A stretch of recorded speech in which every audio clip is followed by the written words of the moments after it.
to the Public Safety, Finance, and Strategic Support Committee.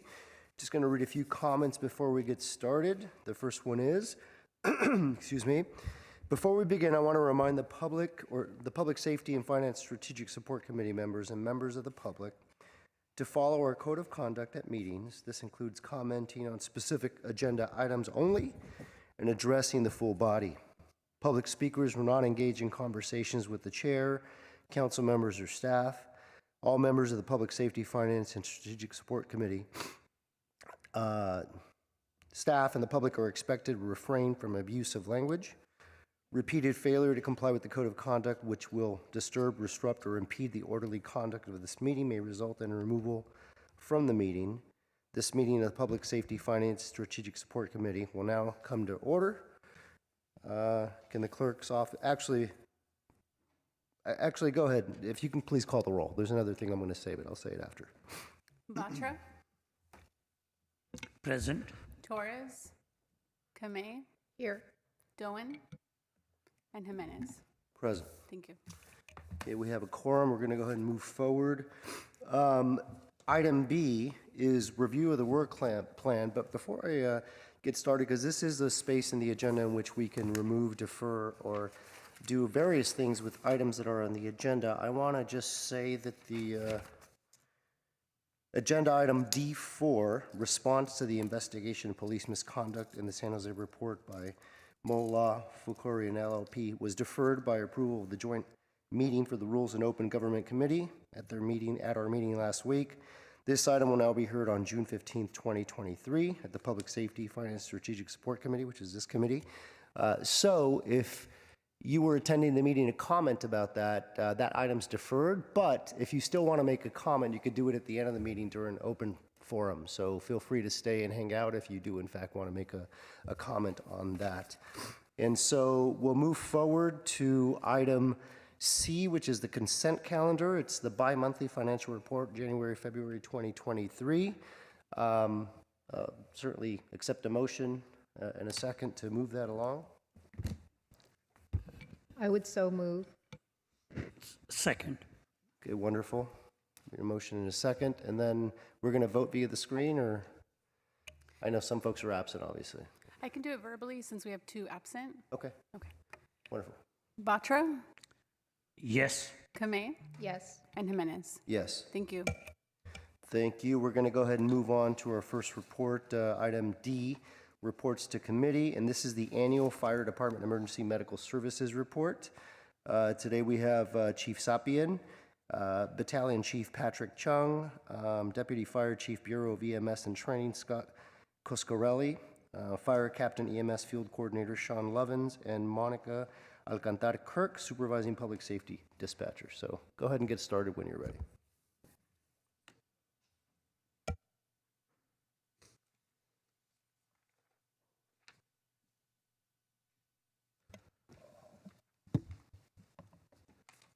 All right. Good afternoon, Chairman Jimenez, committee staff, and committee members. My name is Patrick Chung, and I'm the battalion chief assigned to the San Jose Fire Department EMS Division. Today with me, I have Supervising Public Safety Dispatcher Monica Alcantar Kirk from Fire Communications, Deputy Chief Scott Cascarelli from the Bureau of EMS and Training, and Fire Captain Sean Levins, one of our EMS field coordinators. Okay, so the mission of the San Jose Fire Department is to protect life, property, and the environment through prevention and response. One facet in how we accomplish this mission is by providing fire-based first responder emergency medical care. Emergency medical services accounts for over 60% of the fire department's call volume.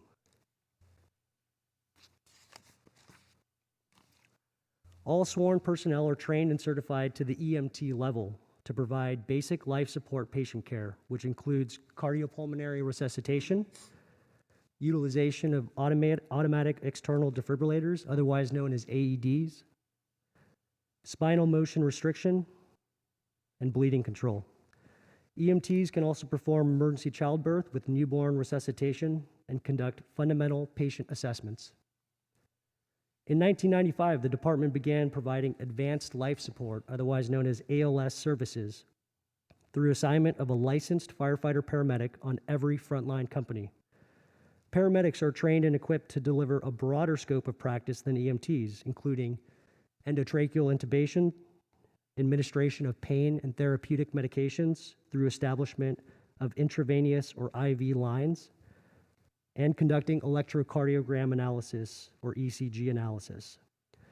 Paramedics can also perform synchronized cardioversion to treat unstable cardiac arrhythmias and can perform differential diagnosis. It's important to note that paramedics are capable of performing the entire scope of EMT practices that includes BLS skills. Okay, so let's talk about a typical medical emergency that occurs within our city limits.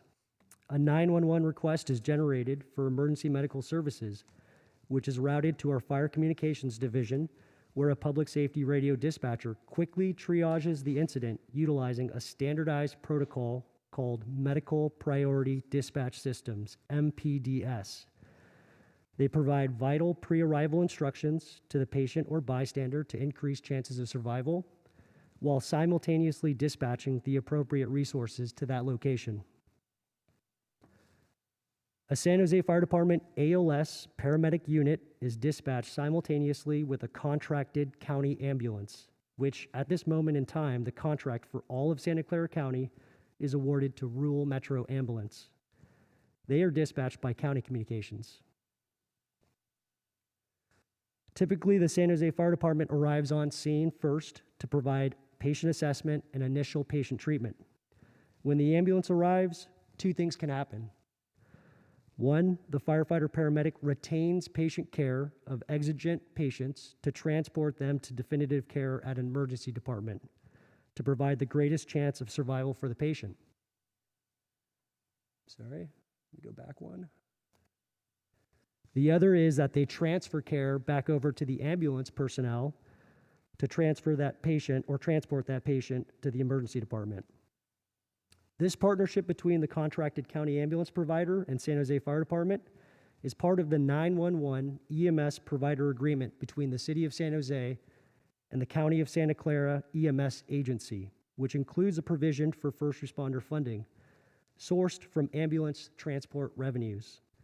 To receive this vital first responder funding, the department must meet performance criteria specified in the agreement, including response time compliance rates. Fiscal year 21-22 performance resulted in approximately $2.9 million in first responder funding. The fire department also deploys 3 rescue medics that can provide patient transport in very specific scenarios as part of the 911 EMS provider agreement. Specifically, when immediate life-saving transportation is required, during material failure of contracted ambulance provider, and when the contracted ambulance provider is facing response delays.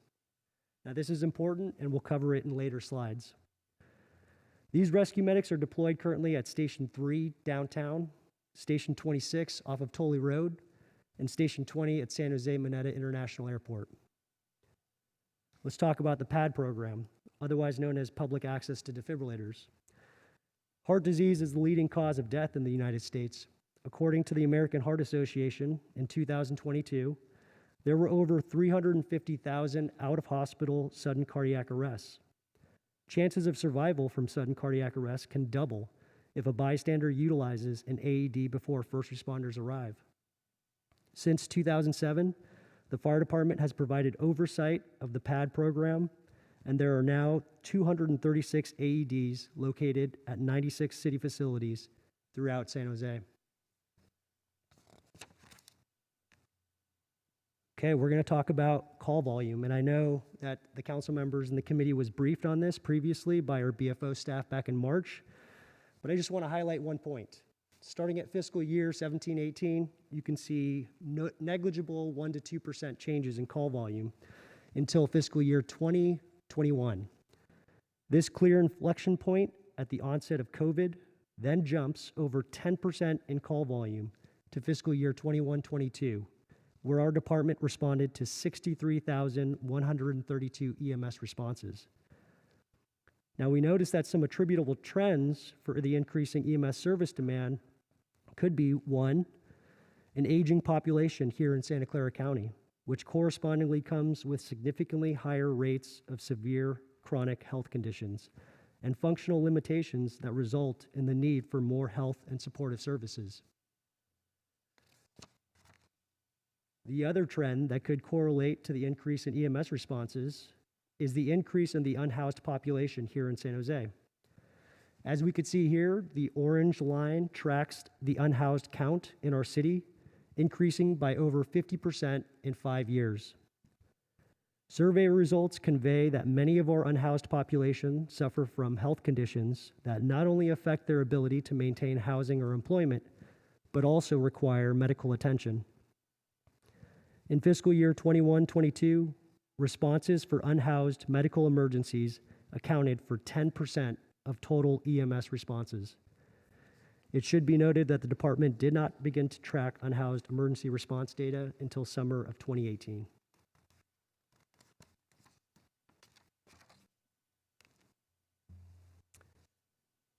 The EMS division reviews electronic patient care reports that are completed after each patient contact to observe and analyze trends in EMS needs. These are only the top 10 primary patient impressions that were identified by our paramedics, which encompass over 50% of our overall EMS responses. We noticed 2 emerging patient impressions that accounted for a substantial increase in EMS responses from fiscal years 2021 to 21-22.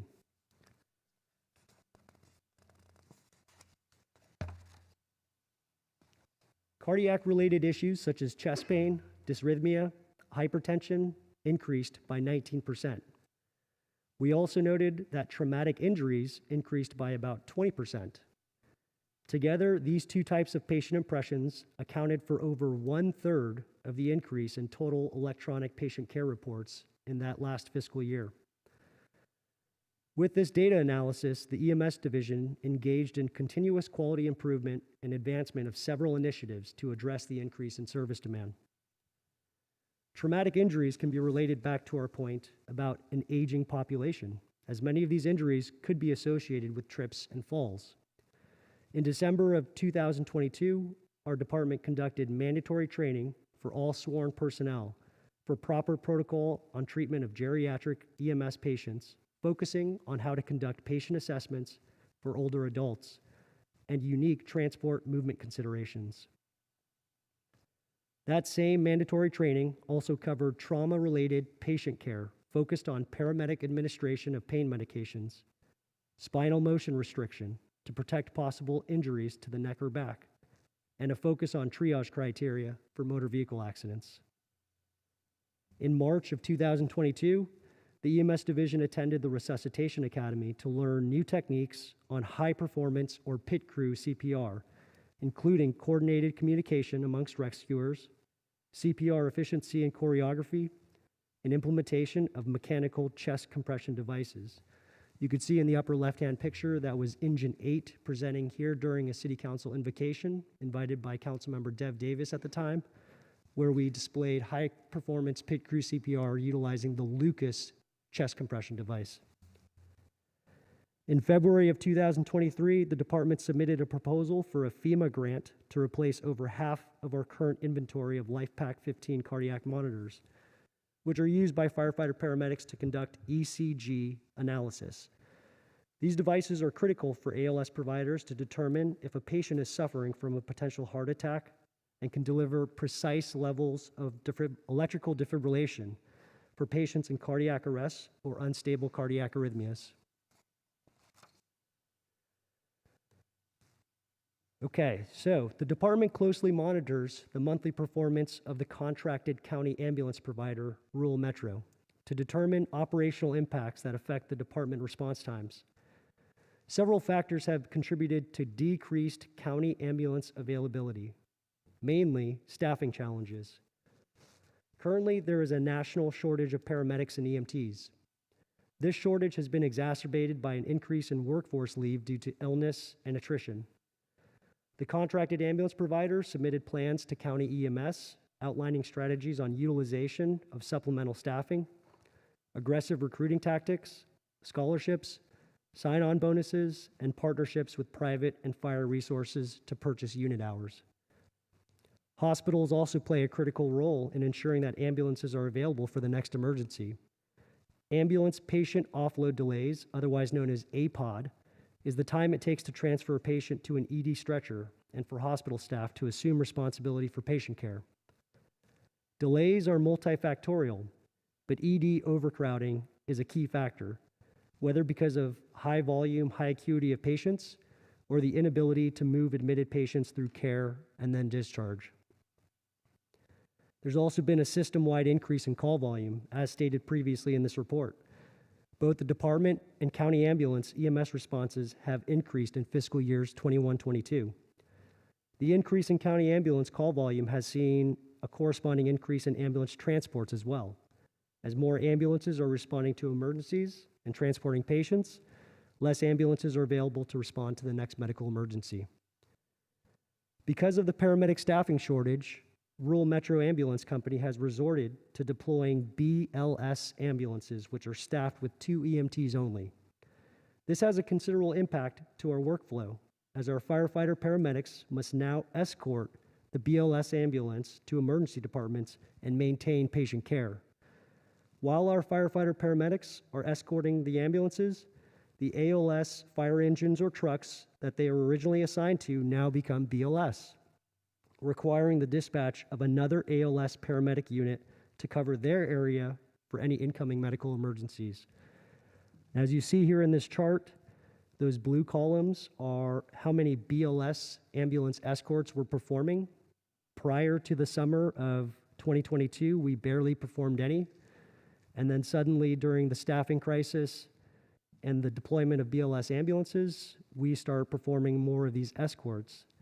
It corresponds with that orange line, which is our fire department late responses.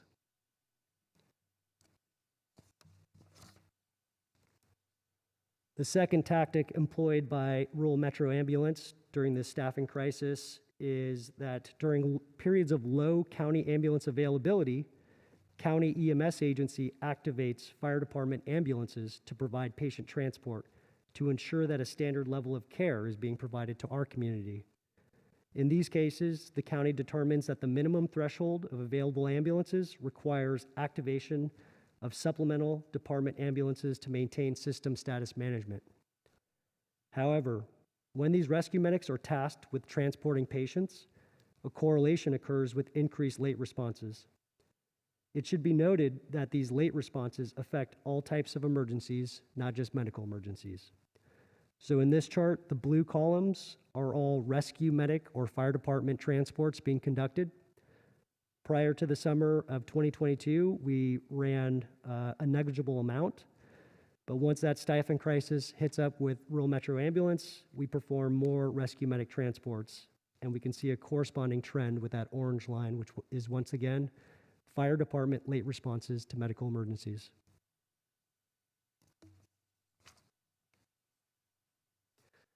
The EMS division employs one full-time nurse practitioner whose duties include coordination of the 911 referral program, which addresses frequent users who could be better served by resources other than pre-hospital emergency care providers.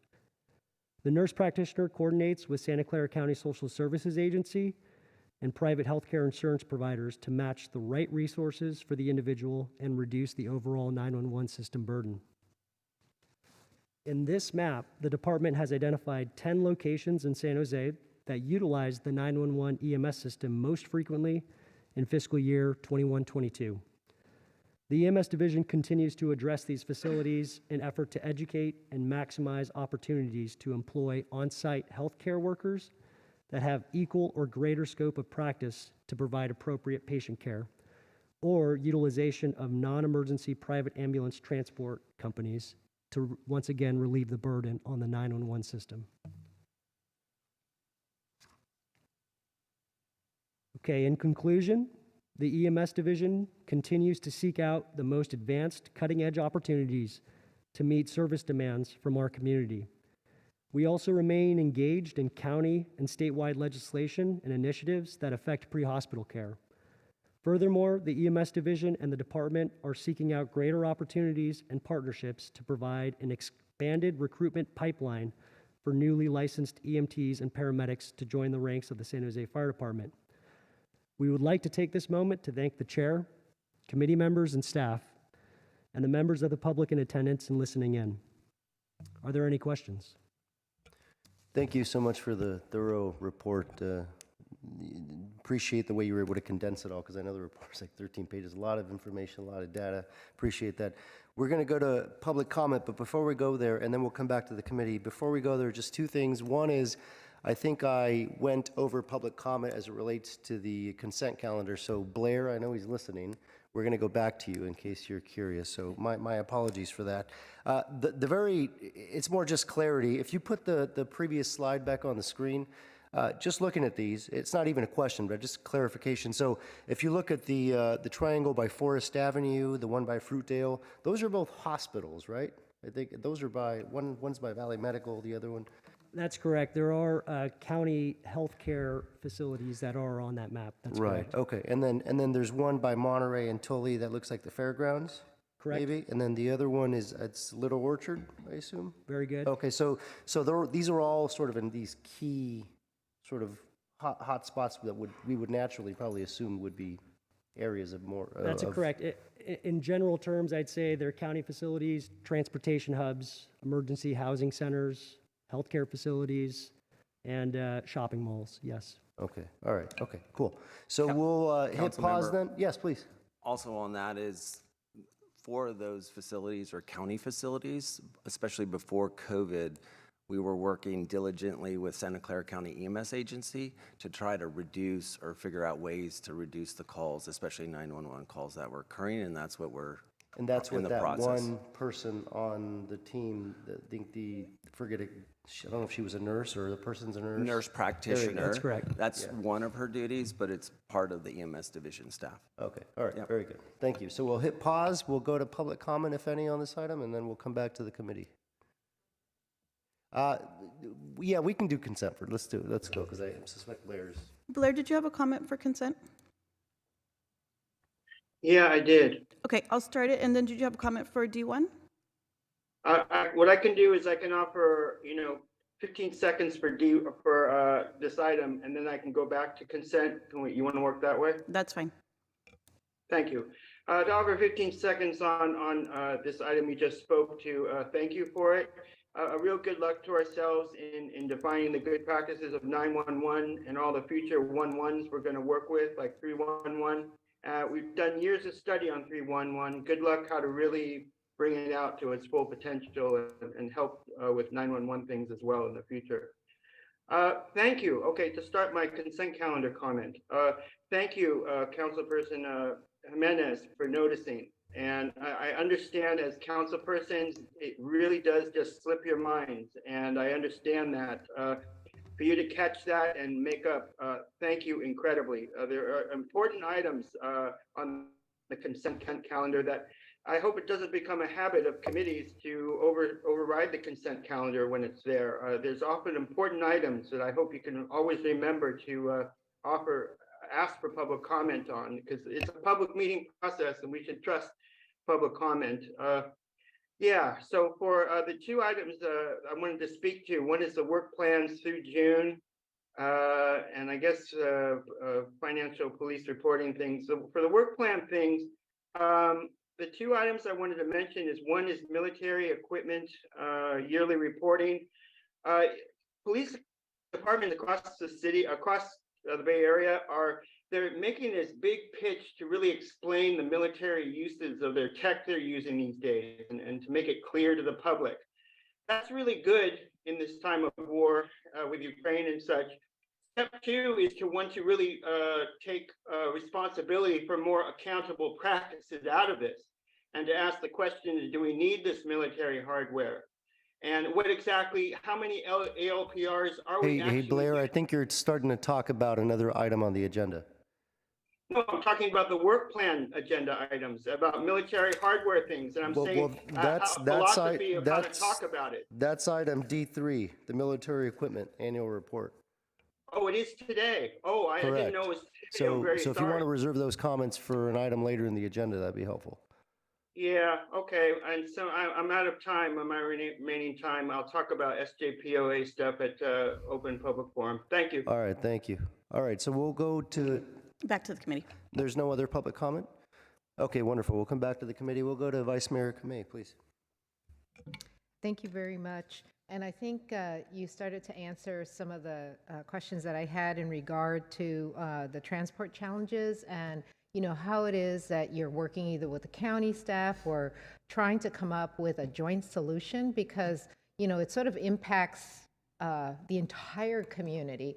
And so I was just curious if you can tell me a little bit more about, you know, if you only have one person working on it and it's such a big problem, I'm just wondering what could be helpful in terms of trying to address that issue. Because if we have our you know, our department going to provide the transport, you know, that's really increasing quite dramatically. And so I'm just wondering, you know, what can we do? I mean, do we need to look at other types of solutions? Copy that. Vice Mayor, just to clarify, the nurse practitioner is working on the 911 referral process. The entire EMS division is engaged with county EMS agency as well as our partners over at Rural Metro Ambulance to determine what the best course of action could be to work together and try to determine better deployment models for both their private ambulance practice as well as the fire department. That's something that we've been engaged in over the past, I'd say, close to 18 months, talking with our county EMS agency, that is the oversight committee for how we perform pre-hospital care within this county, and then also working with our partners on the private side of county ambulance, which is Rural Metro. That is the entire EMS division. Okay. Are there any models or examples in other locations that you've looked at that are working? Because I don't think this is a unique problem just for our area, but certainly other areas. And I'm just curious as to looking at, you know, community of practice, you know, what other areas are doing that we could do or pilot or what have you, might be something that we could also do. Councilmember Robert Sapian, Fire Chief, just a little more on that point that you make. We do see, although it's a persisting challenge, that is the paramedic staffing shortage, we do see it as interim. And so we are coming up with short and medium term solutions. I think the longest term and strategy that we'll hope to make permanent is to establish more local paramedic trainings and offer more courses. That is a strategy that is in progress right now. Currently, the private provider is using a program called Earn While You Learn, where they're sending their EMT staff to paramedic school, which is starting to improve their numbers. I think in a few months they'll realize some of those new licenses in their program. For the fire department, we're working through our own staffing challenges through a couple of strategies. One is lateral recruitments of firefighter paramedics, and then we'll be advancing a traditional recruitment as well in the middle of this year. So there are a few strategies in place to try to shore up the staffing shortage. As far as the transports and the escorts, really it's going to be something that we're going to have to work through on a daily basis to minimize the impacts, but also hope to accelerate those other strategies that are going to improve conditions for us. Thank you very much. Next, we have Councilmember Batra. He has some questions.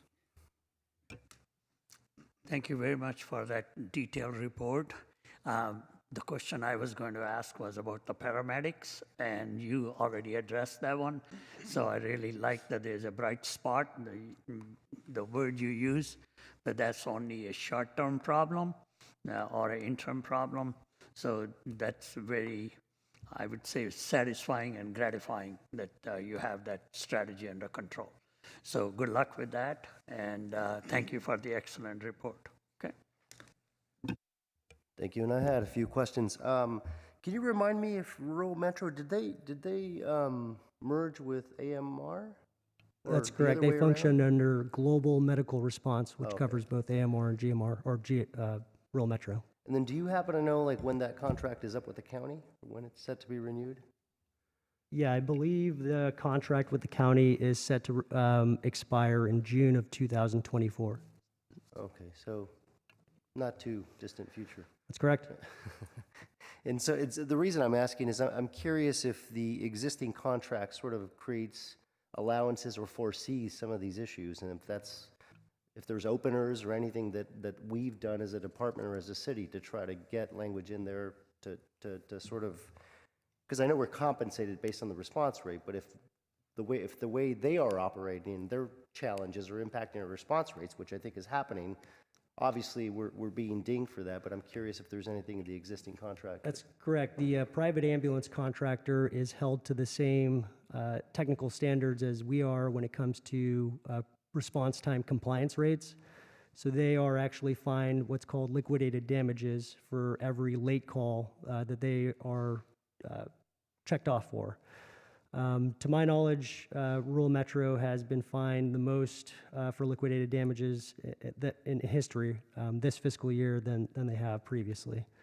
So they are facing their staffing challenges and their inabilities to respond to medical emergencies in a timely manner, and they are being penalized for it monetarily. That's correct.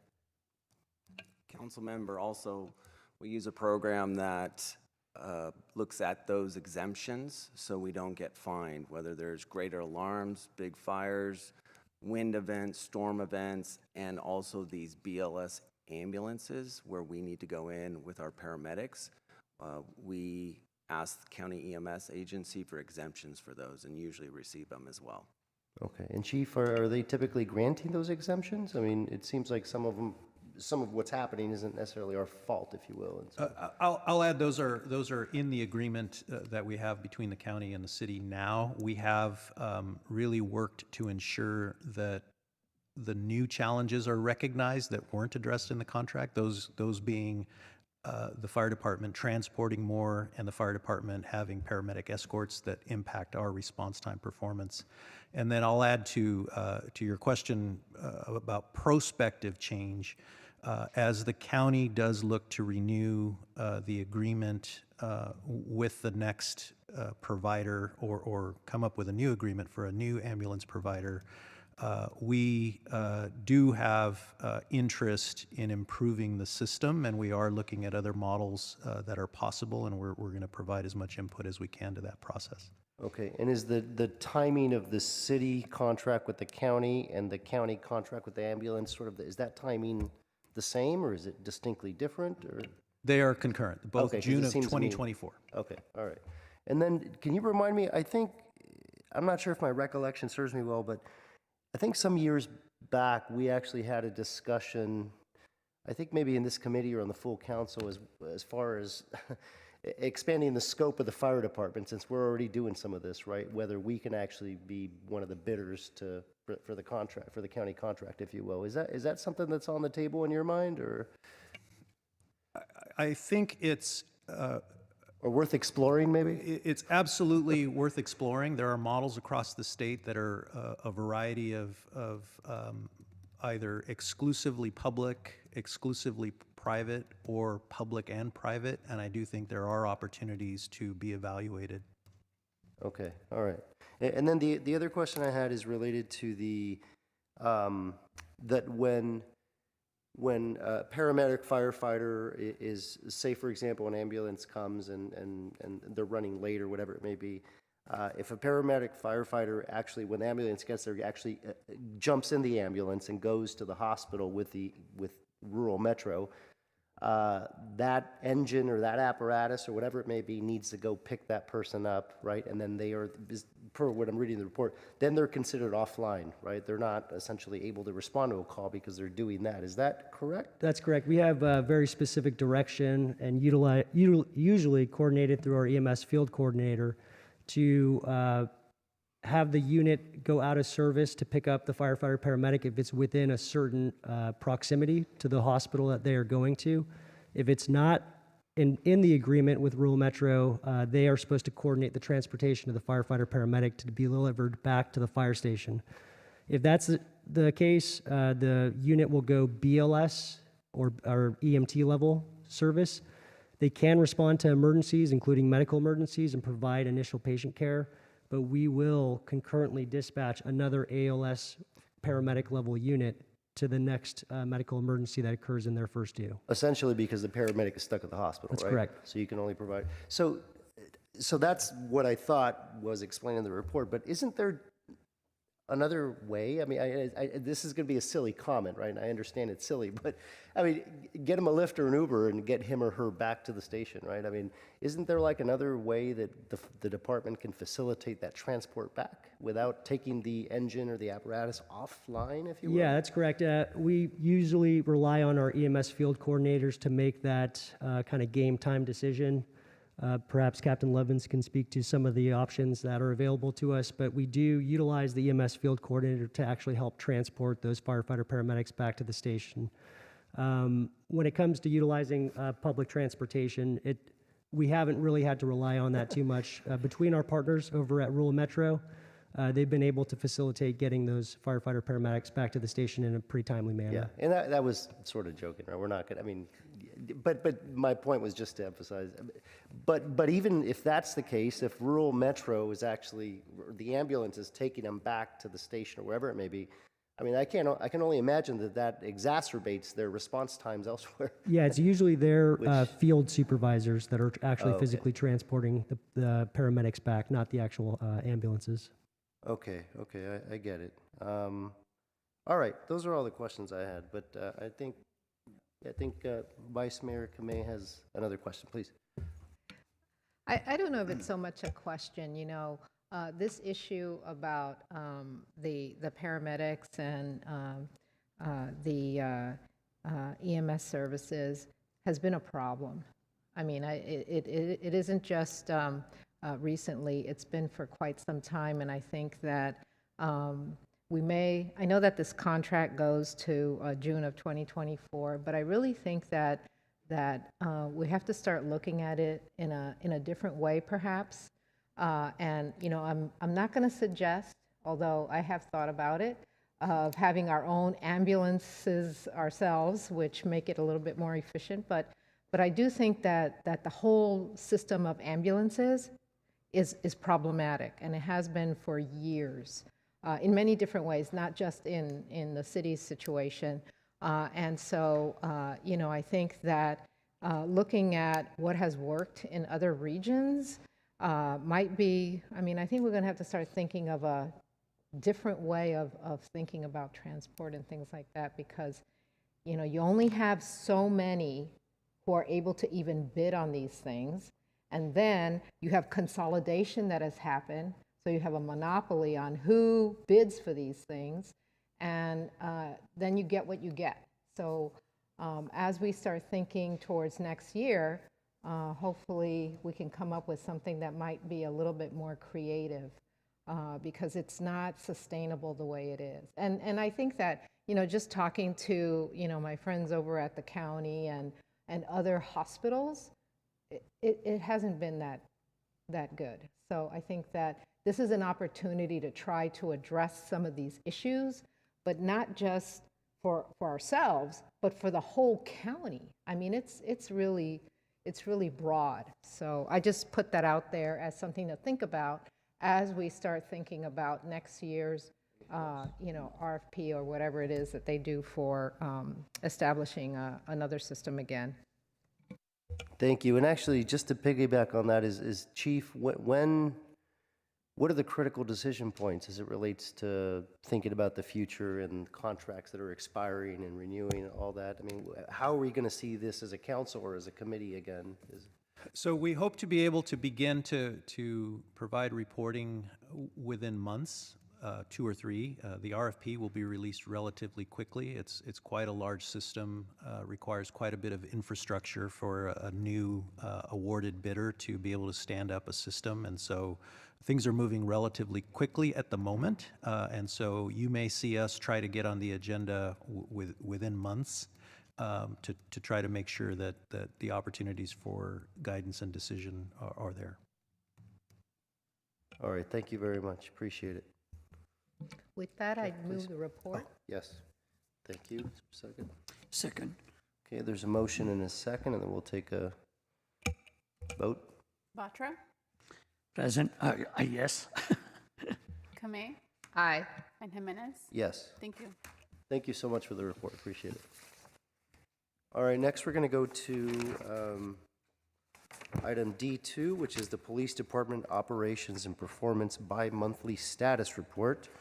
We have Lieutenant Paul Hamlin, Captain Jason Dwyer, Captain Steve Donahue, and Captain Jaime Jimenez, no relation.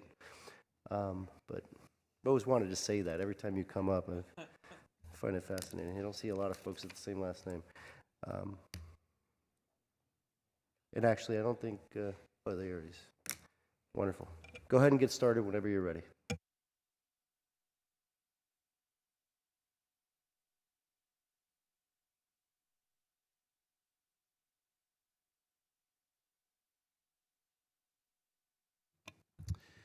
Thank you and good afternoon. My name is Lieutenant Paul Hamblin. I am the commander of the Research and Development Unit of the San Jose Police Department. Today, my colleagues and I will be presenting the department's Operations and Performance Bi-Monthly Status Report.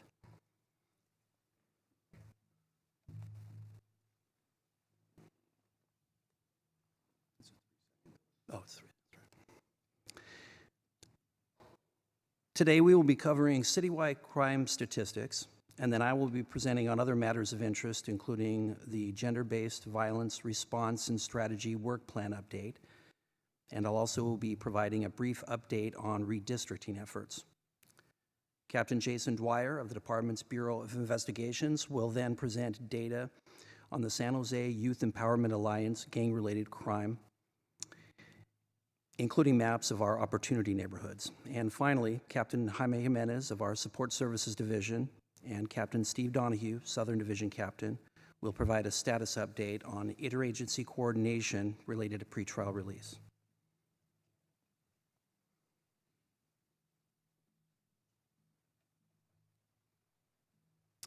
I will begin by presenting citywide crime statistics. Today, I will be presenting our citywide Part 1 UCR crime stats for January and February of this year. Compared to last year's numbers for January and February, you'll notice a small to moderate decrease in robberies, aggravated assaults, and burglaries,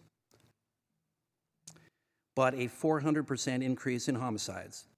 This is because with small number sets, any increase can result in a large percentage jump.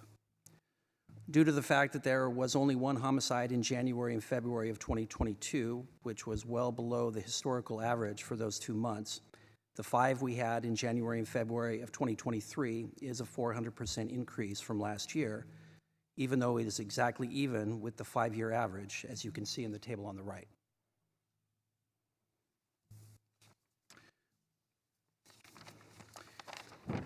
Next, I will be presenting our Gender-Based Violence Response and Strategy Work Plan update.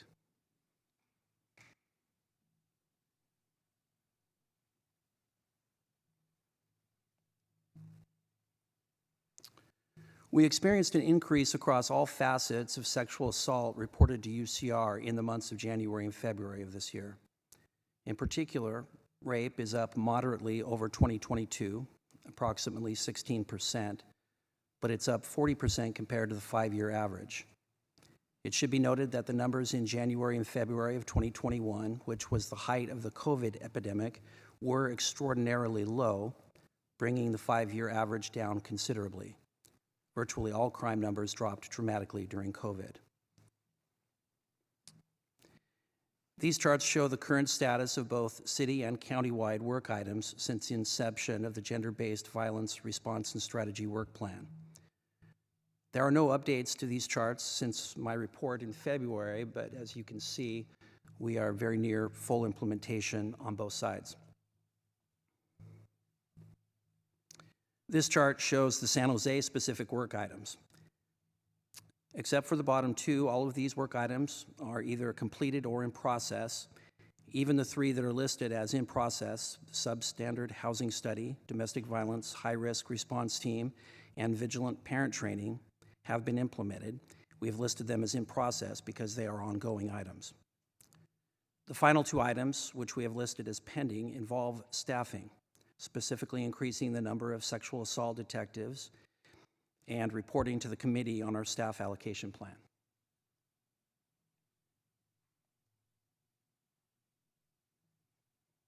This table shows the county-wide work items. There are no updates to this table either, and all have been completed except for the strangulation evidence collection, which is currently in the pilot program phase in Western Division and budgeted through the 2022-23 fiscal year.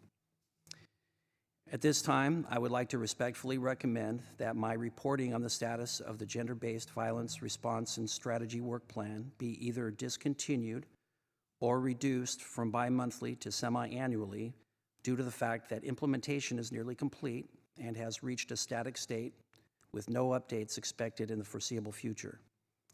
Either way, the committee will continue to receive the Sexual Assault Investigations Unit annual report in February, which includes a deep dive into all gender-based crime statistics and the status of the work plan.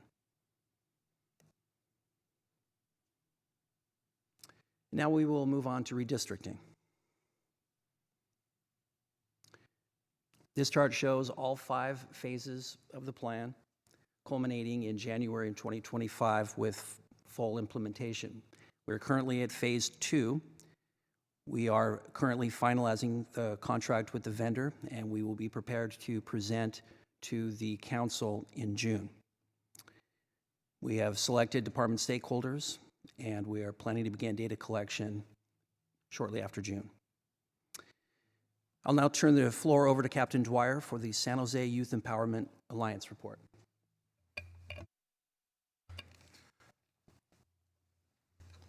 Good afternoon, Chairperson Jimenez, fellow committee members, and members of the Mayor's Office, City Attorney's Office, and the City Manager's Office as well. My name is Captain Jason Dwyer. I'm currently assigned to the Bureau of Investigations. Part of that responsibility is command of the Violent Crimes Unit, which has 3 subunits, including Gang Investigations Unit, the Assaults Unit, and the Gun Hazardous Offender Suppression Team. So I am here today on behalf of Lieutenant Gino Goulart, who could not be here, and I will be presenting violent and gang-related crime data by San Jose Youth Empowerment Alliance, opportunity neighborhoods, and emerging opportunity neighborhoods. So I'll briefly go over these neighborhoods identified in each division. We have 4 divisions in patrol. The first division, Central Division, consists of Genie Avenue, Roosevelt Park, 10th and Williams, and Julian Street. In the Foothill Division, we have Overfelt, Poco Way, Foxdale, Mayfair, Valley Palms, as well as San Jose Apartments, the Colmar area, and we've identified 2 emerging areas, including Capitol Park and Plato Arroyo Park. In the Southern Division, there are 7 Trees, Hoffman, Viamonte area, Round Table and Great Oaks, Coy Park, and Tradewinds. And finally, in the Western Division, there's the Cadillac Winchester area, the Washington Alma area, Santee and Phelan, Buena Vista and San Carlos, and 2 emerging areas, including Fruitdale and Marlboro Court, and Owsley and Clements. So the first map here is Central Division. As you can see, the gray areas are opportunity neighborhoods. We can report that there were 8 incidents in January and February that were gang-related in the entire division of Central. We're happy to report 0 of those incidents occurred in opportunity neighborhoods. However, there was 1 gang-related homicide that occurred on Pepper Way, which is in the area of Jackson and Berryessa, which really is not close to any of the opportunity neighborhoods. The next slide is Foothill Division. We had 27 overall gang-related incidents in the entire Foothill Division in January and February. 3 of those incidents occurred in opportunity neighborhoods. Specifically, 1 occurred in the Colmar area and 2 occurred in the Poco Way area. There were no homicides in the Foothill Division during January, there were no gang-related homicides in the Foothill Division during January or February. The next slide is Southern Division. There were 18 gang-related incidents in January and February in the Southern Division. 6 of the 18 occurred in opportunity neighborhoods. Specifically, 1 occurred in the Hoffman Villamonte area, 3 occurred in the Round Table Great Oaks area, and 2 occurred in the Seven Trees area. And there were no gang-related homicides in the Southern Division in January and February. And finally, the Western Division. In Western Division in January and February, there were 21 gang-related incidents throughout the entire division. 5 of those occurred in opportunity neighborhoods. Specifically, 1 occurred in the Cadillac Winchester area, 1 occurred in the Owsley Clements area, 2 occurred in the Santee Phelan area, and 1 occurred in the Washington and Alma area. And I will take any questions that you may have. I think there's a little bit more, right? Yeah, we'll just keep going, and then, for example, I have a question, but I'll hold it till the end. That's okay. Go ahead, Captain Tony.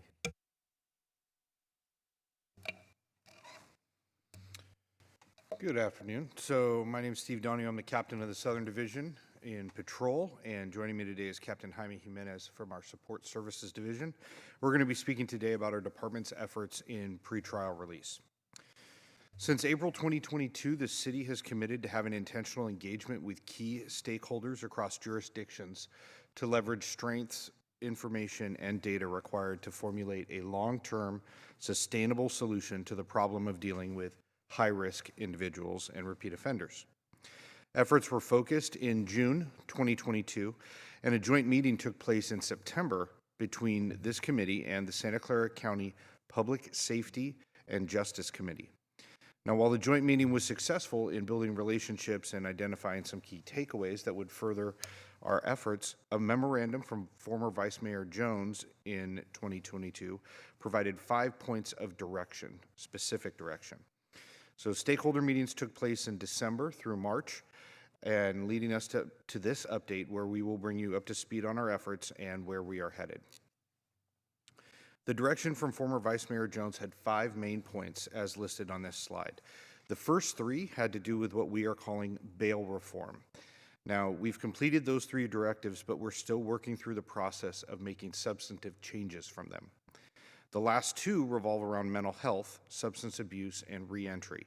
We've completed the first one and are working through the second. Captain Jimenez will speak more about this in a few minutes. Now, our approach was to bifurcate the responsibilities for addressing the issues laid out in the direction. And in doing so, we were able to simultaneously allocate assets to both aspects. My predecessor, Captain Matchett, who happens to be here today, and I took on bail reform. And while Captain Jimenez took on alternatives to arrest.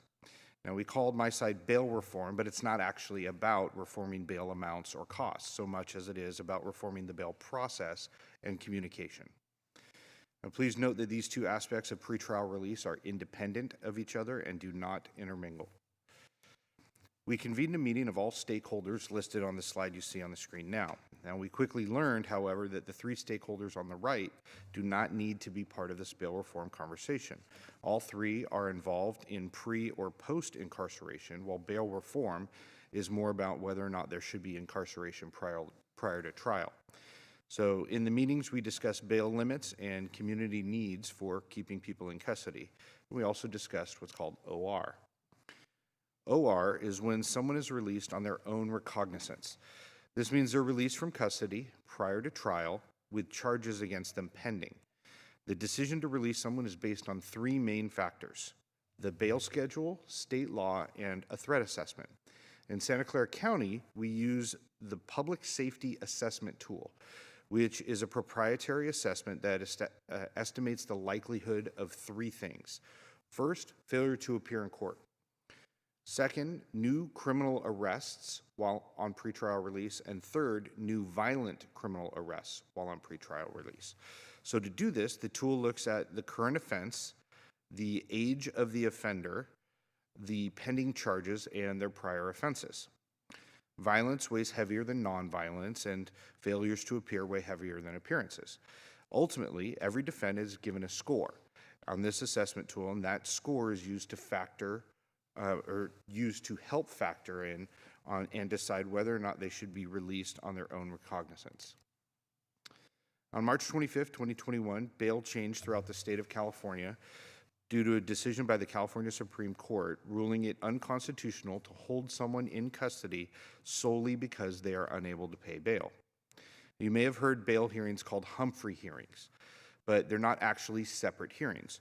They can occur throughout the judicial process, and for example, they're often at the first setting of bail, which is also called the arraignment, but they can be at any subsequent bail hearing. The bail schedule is not changed, and the process of bail is not changed. What is changed is the requirement that the court look at the subject's ability to pay. So from all the meetings and stakeholder input, we've narrowed down the solution to 3 solid things. First, we need to improve relationships and communication between the stakeholders.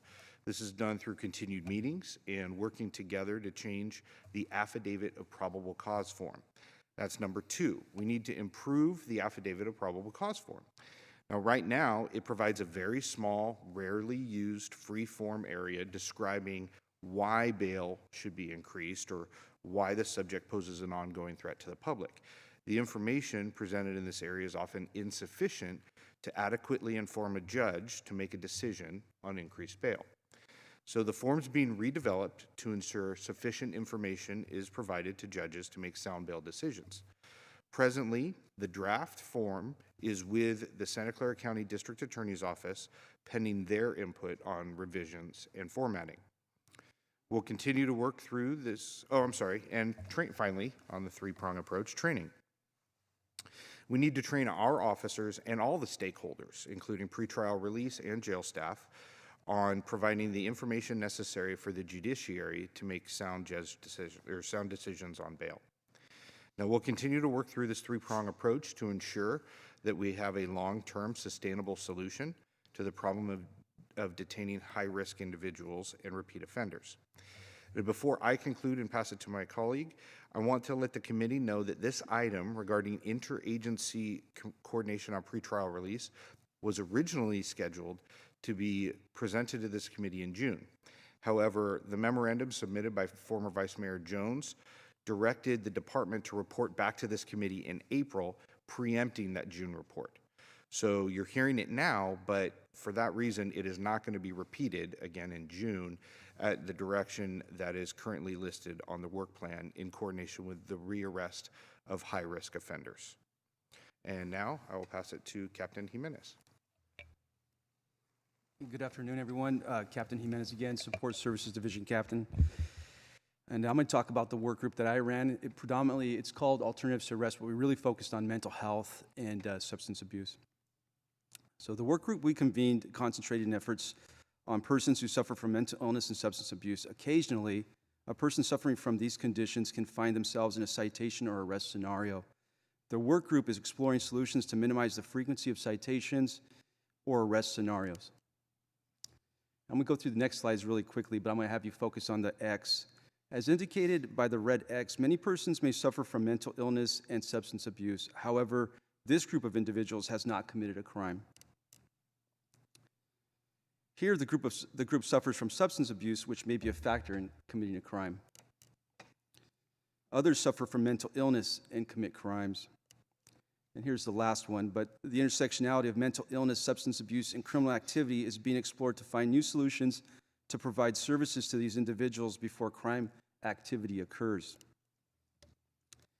Like Steve spoke about, this stakeholder group's a little different, but the group of these stakeholders are leaders in their organizations and bring a willingness to challenge the status quo. All of the persons represented were eager to join the work group and have been committed to the process. Our outside partners consist of Santa Clara County District Attorney's Office, SUDA, Brandon Cabrera, Santa Clara County Supervising Public Defender, Megan Piano, Santa Clara County Sheriff, Captain Antonio Fernandez, Santa Clara County Behavioral Health Services Division Director, Sandra Hernandez, Santa Clara County Behavioral Health Services Law Enforcement Liaison, John Costa, Santa Clara County Office of Reentry Services Director, Javier Aguirre, and Santa Clara County Probation Division Manager, Michael Clark.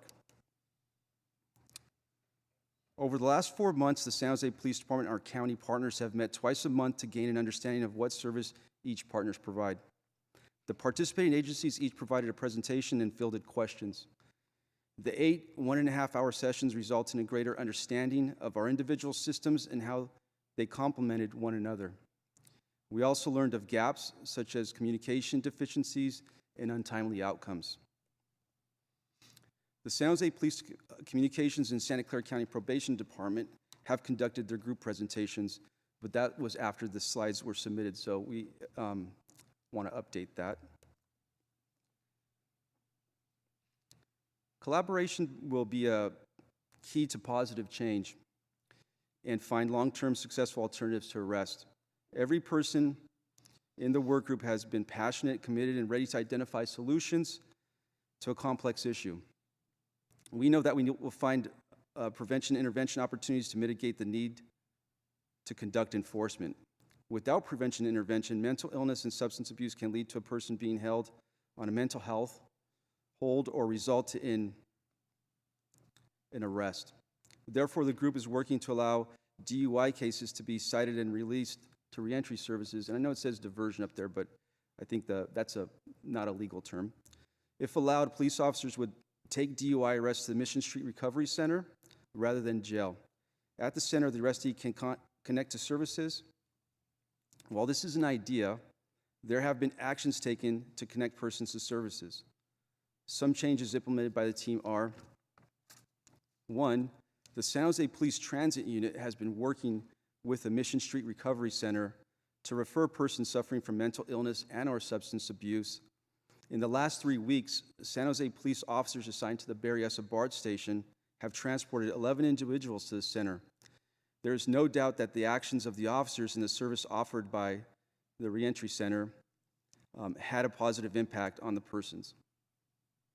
The San Jose Police Mobile Crisis Assessment Team has instituted a process where they provide family members of persons suffering from mental illness an explanation of the NAMI AB 1424 form in the event the individual is placed on a hold or booked into jail. The information aids mental health, I'm sorry, I think I may have gone one too far. Needless to say.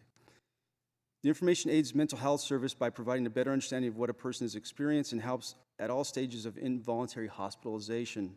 According to NAMI, the form recognizes the key role families play in the recovery of consumers receiving services. Many more ideas are being explored by the work group that will balance the needs of the persons suffering from mental illness and/or substance abuse with the persons who live in our neighborhoods, and result in more prevention and intervention opportunities while reducing the need for enforcement.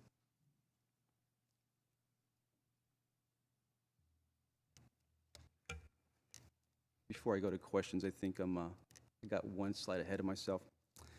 This is going to be the last slide. We are confident that by aligning the group's values, we'll be able to identify several action items that will benefit our communities. Through inclusion of our partners, we can identify and pilot solutions that balance the needs of our community and limit mentally ill and persons who suffer from substance abuse from being justice involved. Through increased use of our services, we may be able to minimize law enforcement involvement in calls involving mentally ill and persons struggling with alcohol or drugs, and put our officers back in the beat structure to improve public safety. We're excited about this work group and look forward to creating policy that benefits our communities, increases trust in our police department and the city. And I think at that point we'll have questions, and I'll give it back to Paul. We'll take questions on any of the topics that were presented. Okay, appreciate it. There's a lot of information. I'm sure there's going to be some comments or questions. We'll go to the public first, and then we'll come back to the committee. Blair? All right, thank you. Blair Beekman here. Kind of some interesting stuff you talked about here today. Thank you. For me, it's just everyday public. It is you're starting to make clear what exactly you want to be working on for the future of your recidivism issues. So thank you for that. It helps. Hopefully, these are the sort of conversations you're having with San Jose RIPS about these sort of things, how to negotiate. You call things bail reform, but we've already started a bail reform program. You should perhaps consider something like reforming bail reform. That's a little silly, but something along those terms, as we're reaffirming bail reform, I guess. So good luck in those efforts, and yeah, an already started bail reform process. I wanted to also comment that, interestingly, to start to speak directly to how to address SJPOA issues, we started a peer review program after the George Floyd things that went in specifically into domestic violence issues at the county level, I think, and around health concerns in reporting, and health departments. Is there a way to consider how to bring back a police peer review program in full, in what its original intentions are, and how it can work as a therapeutic process after cases, and for police overall to have better dialogue, conversation with each other, make things clear for each other? It's a great way to offer oversight and for each other, and just keeping in touch and doing concepts with a great deal more care and openness. Thank you. Catherine?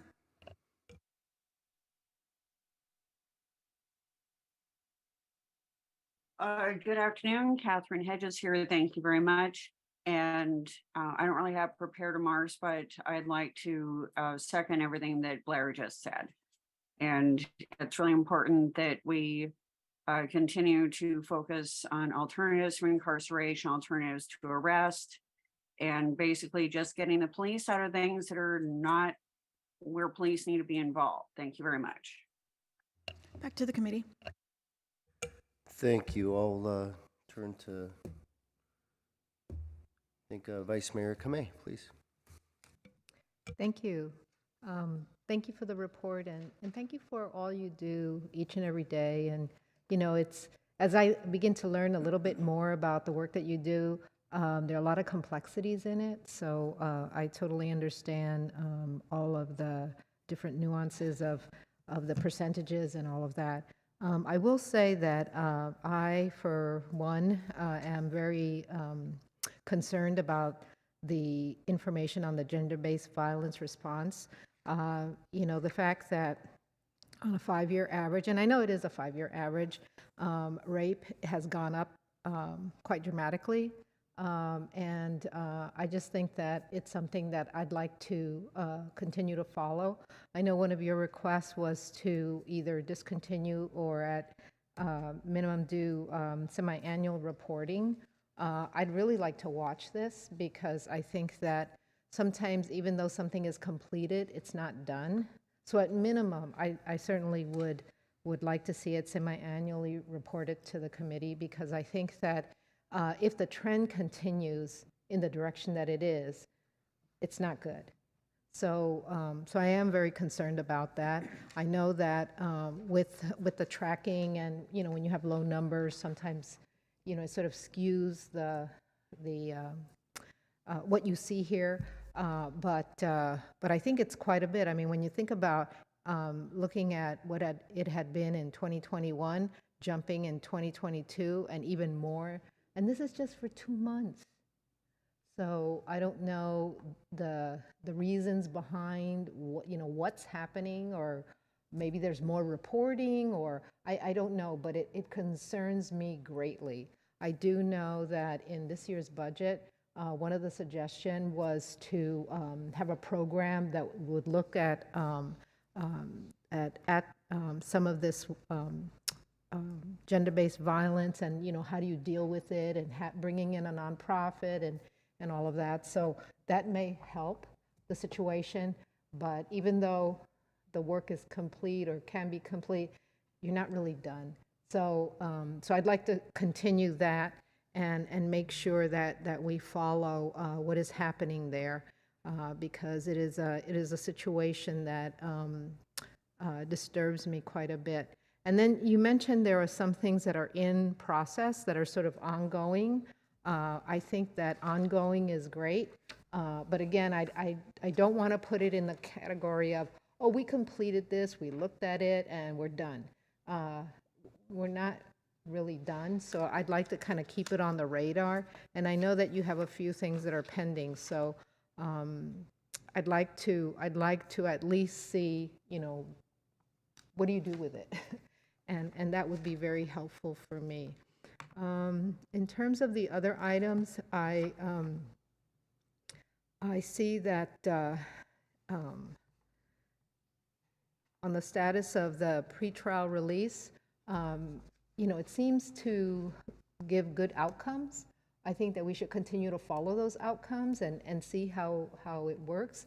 I'm really delighted that it seems to offer a better alternative. And so thank you for doing that. And, I know that former Vice Mayor Jones also followed this carefully. So I just appreciate it and keep up that good work. So thank you for that. Thank you, Vice Mayor Kamei. Councilmember Batra? Thank you for the detailed report and especially the breakdown of the stats in different areas.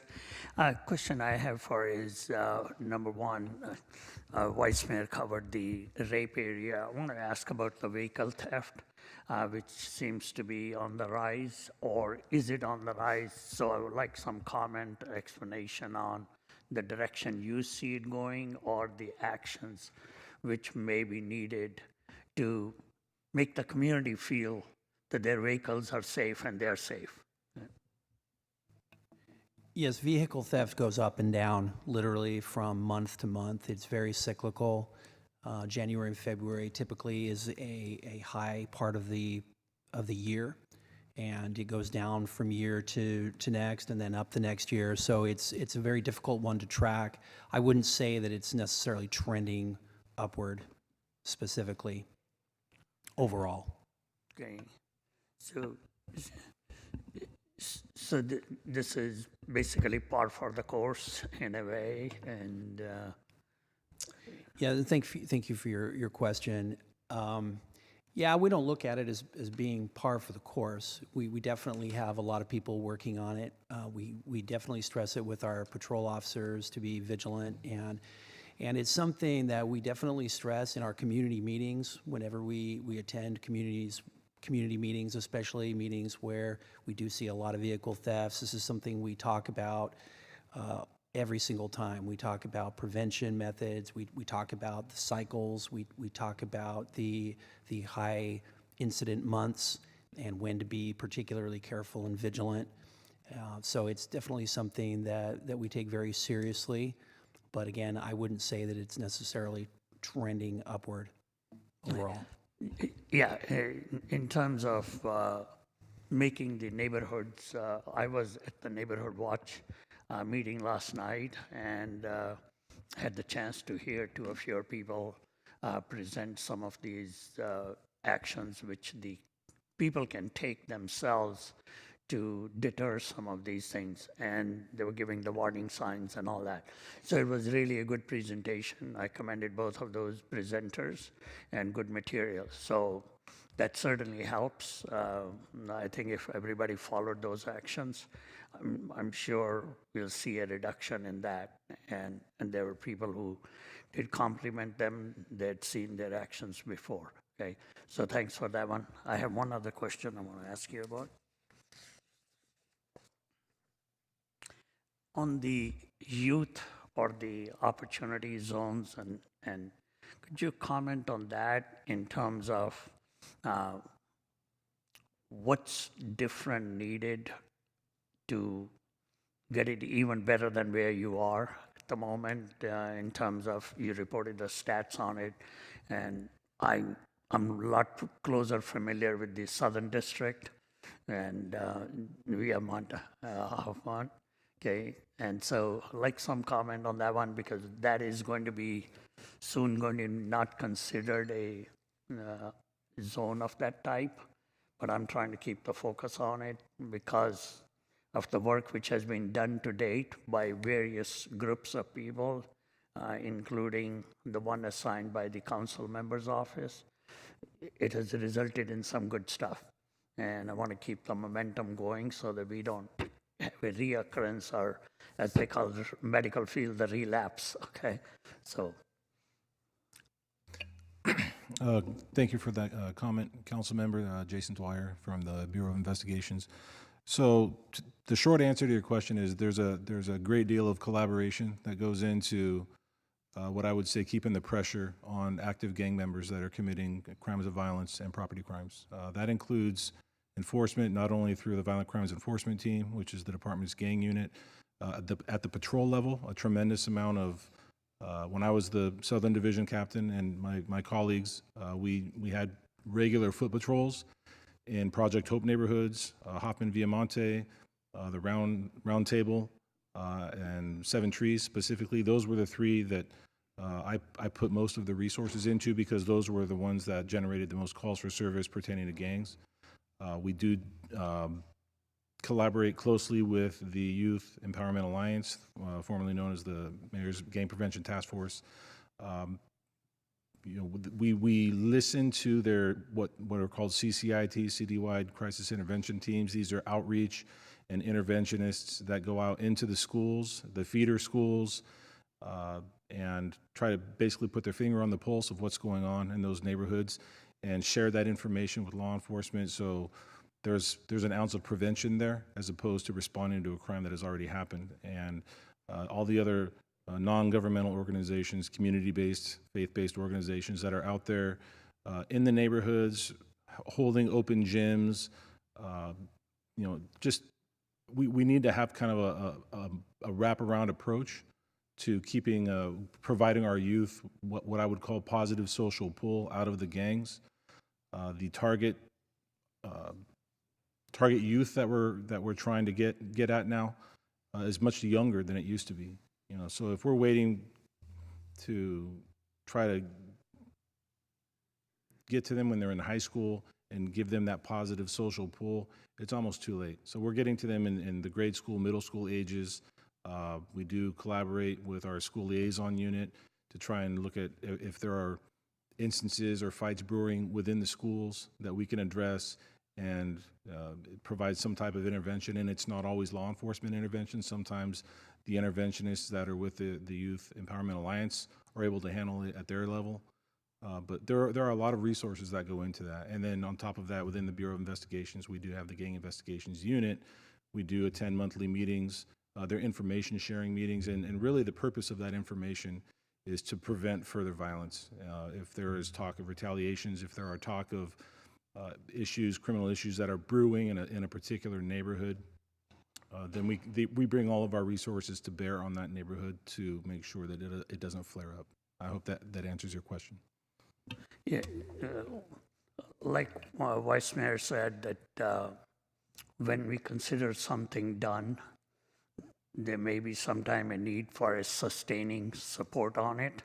And I already talked to Captain Donahue about the Hoffman Viamonte, that it's great that it has come out of the list of being one of those hotspots, opportunity zones, but we'll need to keep some attention on it so that it does not revert back in there, because the progress made is great. And so I'll request again publicly that we keep some attention going on that one so that this thing maintains its good status rather than revert back to the old status. Okay. Thank you very much. Thank you. I just have a few questions. It's related to, well, the first question, I guess I'll ask you, Captain Dwyer. Can you remind me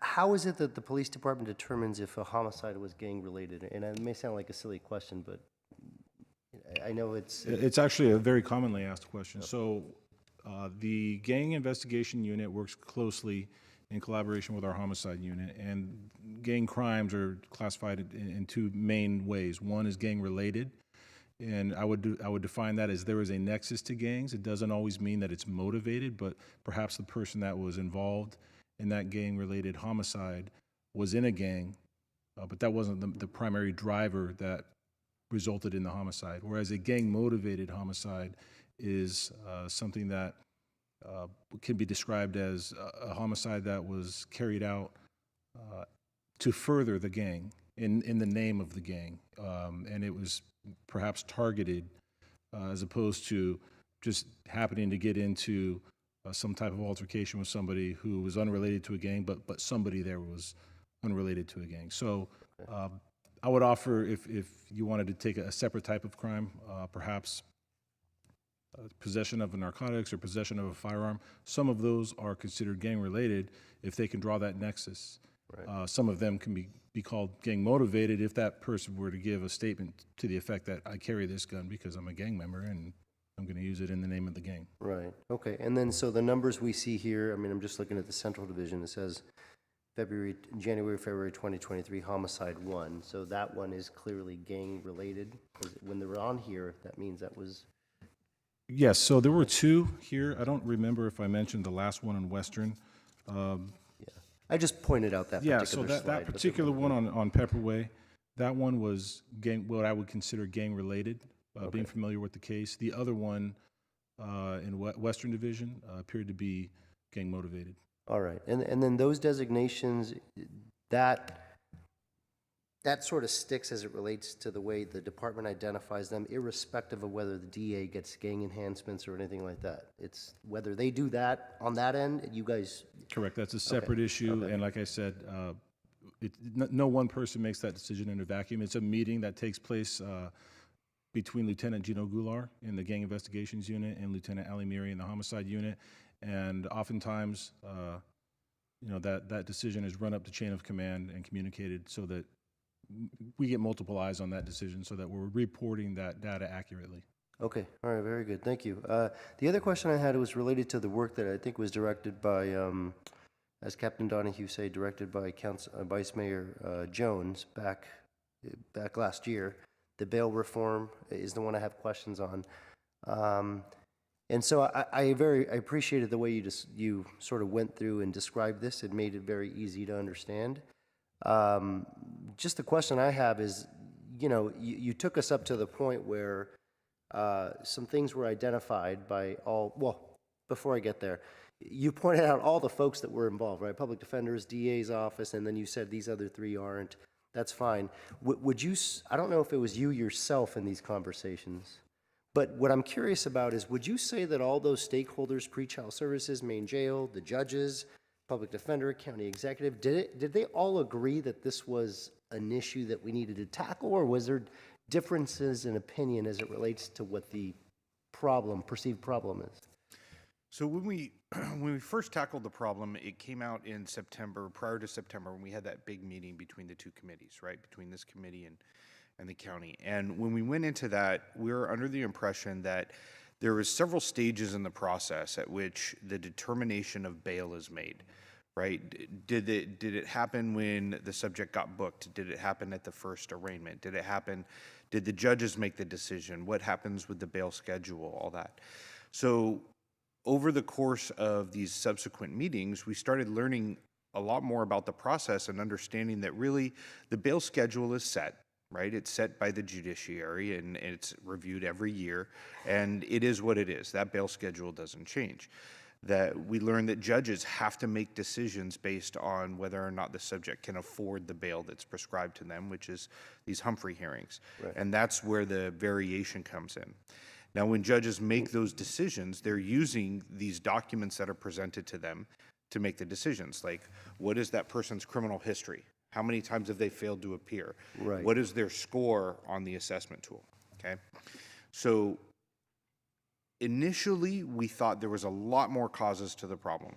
But what it all boiled down to is the idea that they don't have enough information to say this person's an ongoing threat to the public. So we said, okay, well, how do we get that to them? Well, it boiled down to this one form that they get called the Affidavit of Probable Cause, right, saying, hey, look, if we give you better information on this form, judges, can you make a more informed decision and be able to keep someone in custody if they pose an ongoing threat? And they said, absolutely, if we have that info. So that shifted our focus now over to this form. Okay, how are we going to edit this form, make it user-friendly so every police officer in the entire county can understand it and mark it correctly? How can we make it informative for the judges so that they can use the information that's on there to make better informed decisions? And then how are we going to communicate that to all those stakeholders, right? It's not just San Jose Police, but you're looking at Campbell, Santa Clara County Sheriff, Milpitas, every agency. But would you say that the conclusions that were drawn as what the issue is, as you've laid out, which I appreciate, would you say that that same conclusion has been drawn and would be agreed upon by, say, the Public Defender's Office? Yes. Yeah, okay, that's what I was. We have met with all of those stakeholders, and everyone is on board. So when you Fix that say form. we in your comments, it's this group That of list. folks. Good. Oh, very Yes. good, very good. Yes. Yeah, good. Okay, very good. That helps me better understand it. And so to the other question I had related to this is, so now we've had these conversations, we've come to an agreement, it seems, on, okay, these are the issues, relationships, communication, training, form revisions. Training, it seems, obviously, we're only able to do the training as it relates to the officers, the department, right? Form revisions, that's in the judiciary. Now, the relationships and communication, can you talk a little bit about how some of this continues? Because I think it's going to be important. So, if you allow me, the form is actually happening outside of the judiciary. Okay. We're preparing it for them. Okay. So, we at San Jose PD made a list of all the things we should be included on the form. We give that to the DA's office. Now they say, okay, we're going to format the form and add our 2 cents, right? So that's where it is right now. Then they're going to work with county executive to make that form come to fruition, right? Okay. So that communication is happening as we speak. As a matter of fact, I talked to Marissa McEwen about it today and where the form was, just to make sure that nothing's changed since I had prepared the presentation. We're still with them reformatting the formatting on the form. So moving forward, the training is going to happen between our agency and the officers, right? Between our agency and the relationship with the district attorney's office, with the county executive, with pretrial services, with the Santa Clara County sheriffs, and all of us are collaborating together. So it's not that there's any one island here. Okay. Everybody's on the same island. Very good. I think it's important. It's a complicated system, right? There's a lot of moving parts to it. It's the justice system. So I think it's very important for everyone to be on the same page. So I appreciate that. And the very last question related to this is, you're obviously the Southern Division captain now. So as Councilor Batara's talking, he's talking to the guy that's going to be out there on the ground. Yes, yeah. And so are you the one that's going to continue this, or is it going to be Lieutenant Hamlin who's? Actually, I'm continuing it. I'm keeping it. Okay. Yeah. All right. Yeah, and I would just say the city manager's office and county executive have been engaged on this. We've really had the alphabet soup of all agencies involved. And I do agree with what the captain is saying, that I think we're really close. But again, we had several different directions from that joint meeting around rearrestees, bail schedule, a variety of things.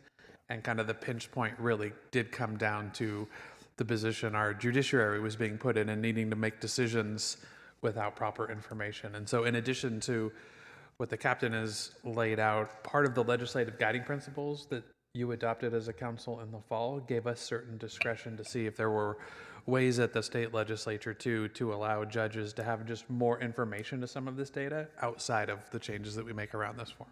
Okay, wonderful.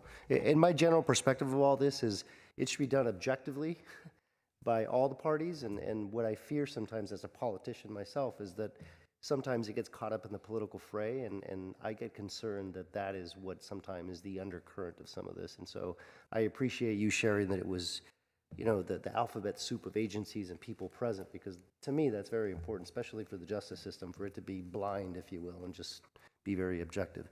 The only last thing I would say is I agree with Vice Mayor Kamei about the semi-annual report on some of the gender violence-related stuff. I think that's probably the best way to go. I wouldn't like to see it go away either, and I suspected that would probably be the will of the folks up here, even though we're missing some people. And so that's all my questions. Whatever motion emerges, you have a question? Okay. Whatever motion emerges, if you can just include the semi-annual report out, and then I'll hand it over to Councilmember Batara for question or comment.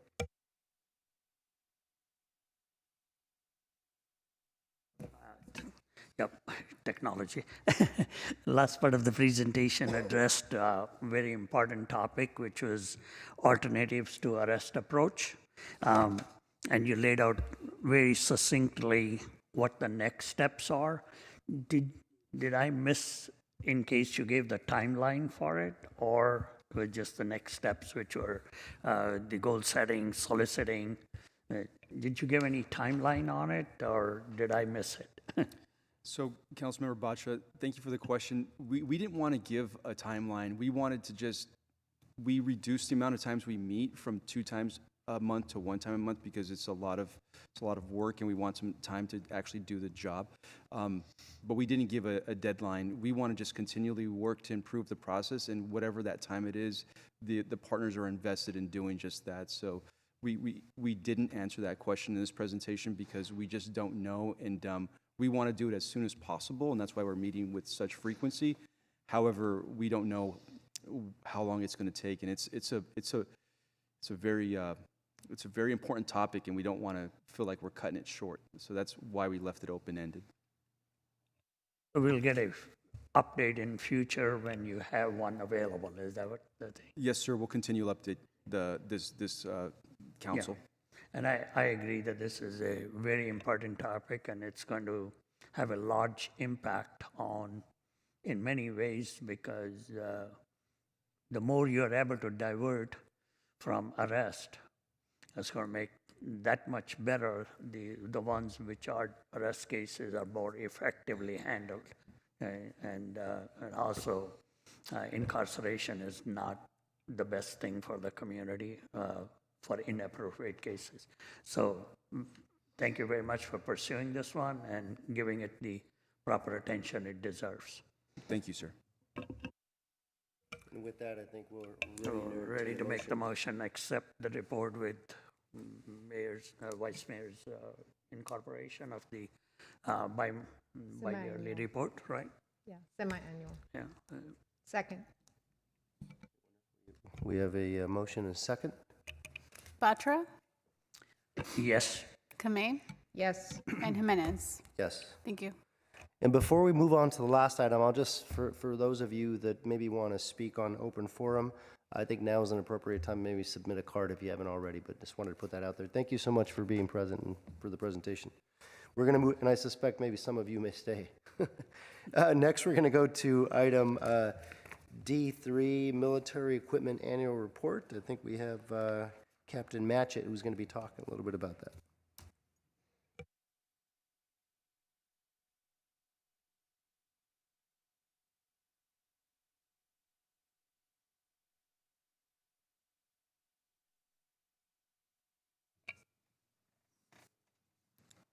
All right, good afternoon. I am Brian Matchett. I am the captain of our Special Operations Division, and I'll be presenting on our annual military equipment report.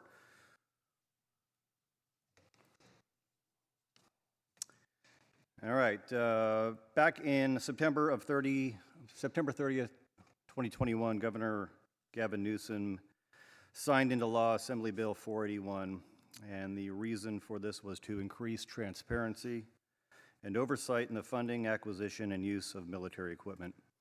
It requires law enforcement agencies possessing such equipment to have policies and supporting information available to the public, that approval to use the equipment is necessary from the governing body, in this case, our city council, that we produce an annual report and hold a public meeting. That public meeting we're going to try to hold in the next couple of weeks. As a result of that law, the department created guidelines and a use policy governing the use of military equipment.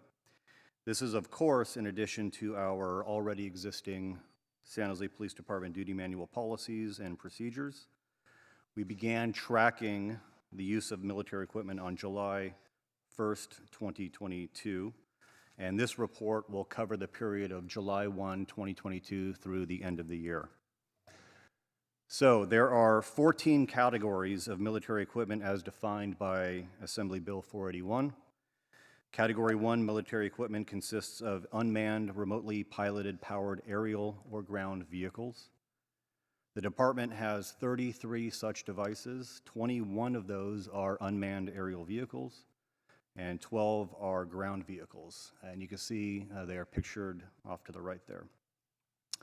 Our estimated annual cost to maintain this equipment is approximately $8,500.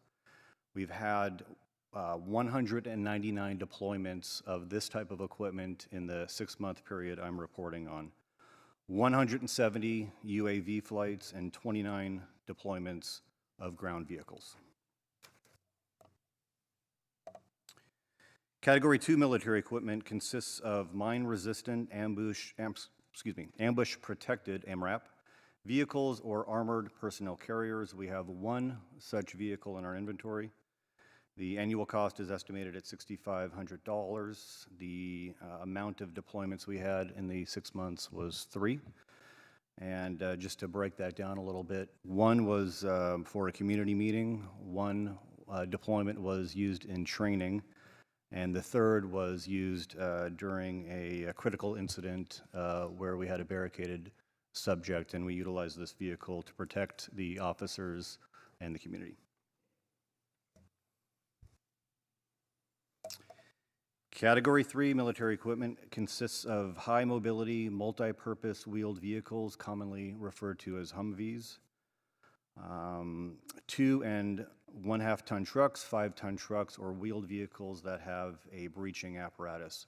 We have 3 such vehicles in our inventory. Our estimated annual cost to maintain these vehicles is about $19,500.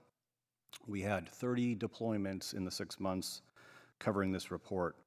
And you can see the 2 vehicles pictured there get a great deal of use during those critical incidents, typically when we're serving high-risk search warrants or dealing with barricaded subjects. It provides a platform from which our officers can protect themselves as well as be a visual deterrent and presence in front of the location where the incident is occurring. Category 4 military equipment consists of tracked armored vehicles that provide ballistic protection to their occupants and utilize a tracked system instead of wheels for forward motion. We don't have any vehicles of this kind in our inventory, but pictured off to the right is a vehicle called a Rook, and it is included in our military equipment guidelines as a wish list item for potential future purpose or purchase. Category 5 military equipment consists of command and control vehicles that are either built or modified to facilitate the operational control and direction of public safety units. We have 6 such vehicles in our inventory. Estimated annual cost to maintain the vehicles is approximately $18,120. During the 6 months covering this report, we had 48 deployments. These types of vehicles get a great deal of use, considering that we can operate from inside them with communications to officers on the scene, as well as providing a platform for other command-type activities. You'll see these vehicles out at, like I said, critical incidents and special events throughout the city.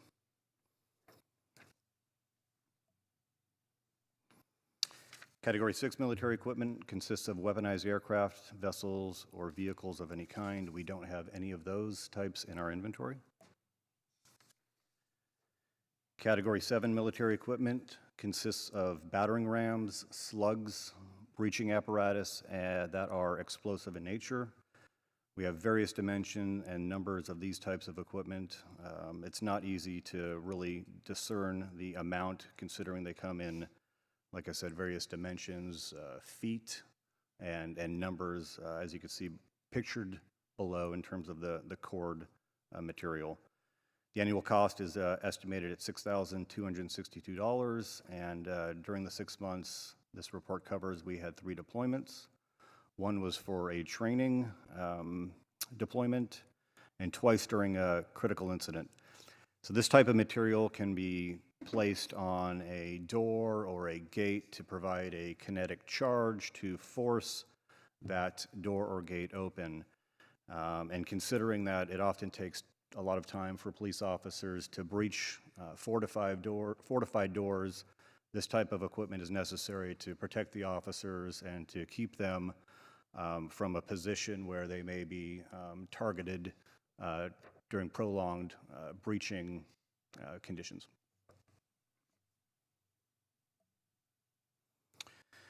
Category 8 and 9 military equipment consists of firearms and ammunition of 50 caliber or greater, excluding shotguns. We do not have any of that type of equipment. Category 10 military equipment consists of specialized firearms and ammunition of less than 50 caliber, including assault weapons as defined in sections 30, 510, and 30, 515 of the Penal Code. We have 439 such firearms in our inventory. The annual cost for firearms and ammunition is estimated at $345,134. During the 6-month period I'm reporting on, we had 0 deployments. However, the period prior to this report in June, we had 1 deployment, and we had a recent deployment of this type of weapon in March of this year. Those deployments will be covered during the annual report covering 2023.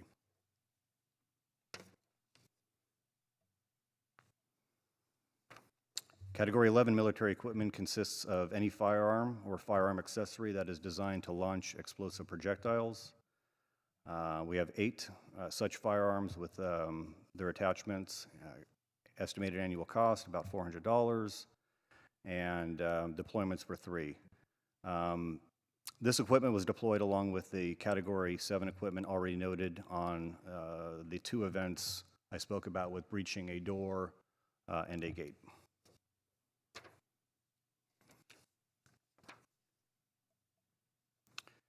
Category 12 military equipment consists of flashbang grenades and explosive breaching tools, tear gas, and pepper balls, excluding standard service-issued handheld pepper spray. We have about 1,336 pieces of this type of equipment. Annual estimated cost to equip ourselves and maintain it is about $31,300. We had 27 deployments, and the overwhelming piece of equipment that we deployed the 27 times were the flashbang grenades. Those are a typical device that we use as a distraction on a critical incident where there is generally a barricaded suspect who is refusing to surrender. All right, Category 13 military equipment consists of the taser shockwave, microwave weapons, water cannons, and the long-range acoustic device called the LRAD. We have 7 of these types of equipment. Estimated annual cost $5,000. Deployments were 13.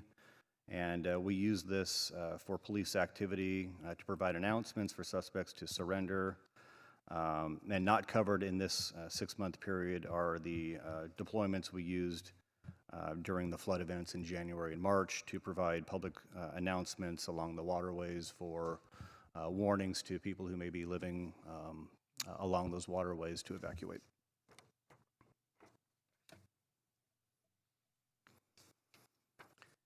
Category 14 military equipment consists of projectile launch platforms and their associated munitions, 40 millimeter projectile launchers, stun bag, rubber bullet, and specially impact munition sim weapons. We have 256 launchers, approximately 3,356 munitions. Estimated annual cost is at $23,450. We had 16 deployments of this weapon and weapon systems.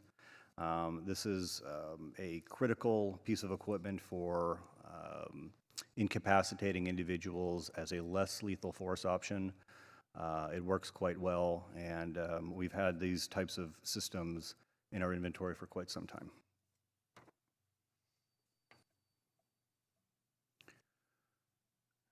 AB 481 also required that we produce significant guidelines and a use policy with respect to how we deploy these types of equipment.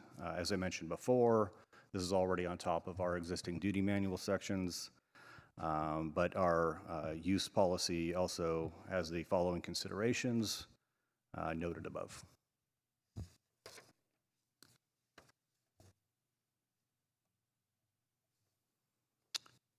So the estimated annual cost of possessing and acquiring military equipment is approximately $1.5 million. This includes ongoing purchase costs and maintenance of existing equipment at about $460,000. ongoing purchase costs of ammunition. As noted in the memo submitted along with the presentation, we spent about $500,000 on ammunition, and that was quite a large bill considering that there was an issue with supply during the COVID-19 pandemic, and we finally got our supply in and had to pay the bill.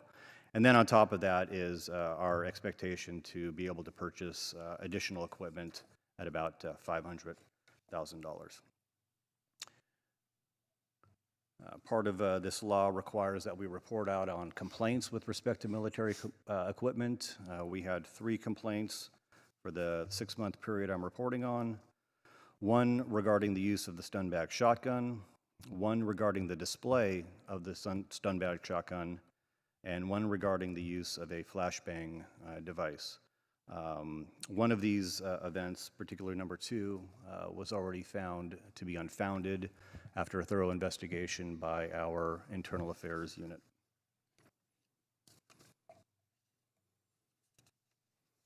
We'll also talk about our 1033 program, also called the Law Enforcement Support Office Program. Late last year, Chief Mata and Council determined that our police department could remain our participation could remain in this program. It is a program that allows for the surplus items from the military to be transferred to law enforcement agencies.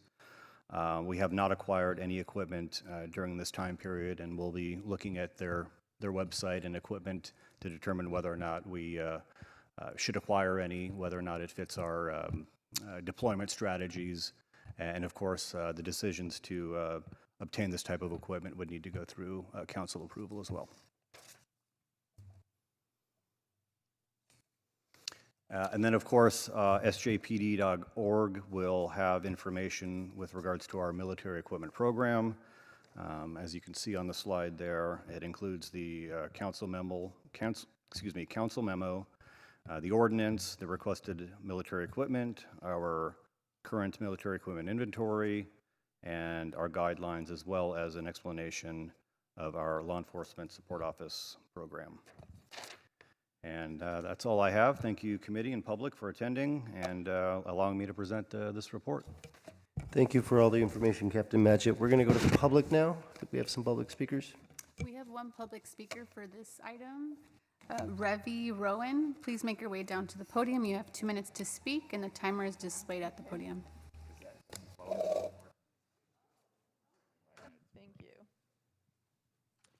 Thank you. I'm really concerned about the militarization. I'm Reverend Rowan. I'm concerned about the militarization of our police.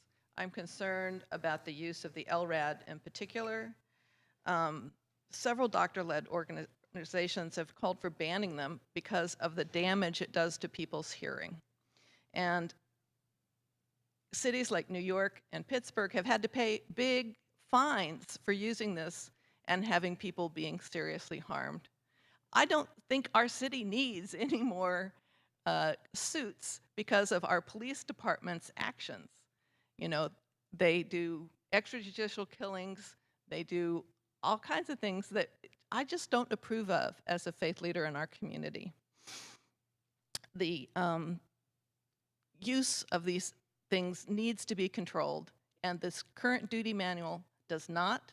They don't have any prohibition of using it against people with no available exit.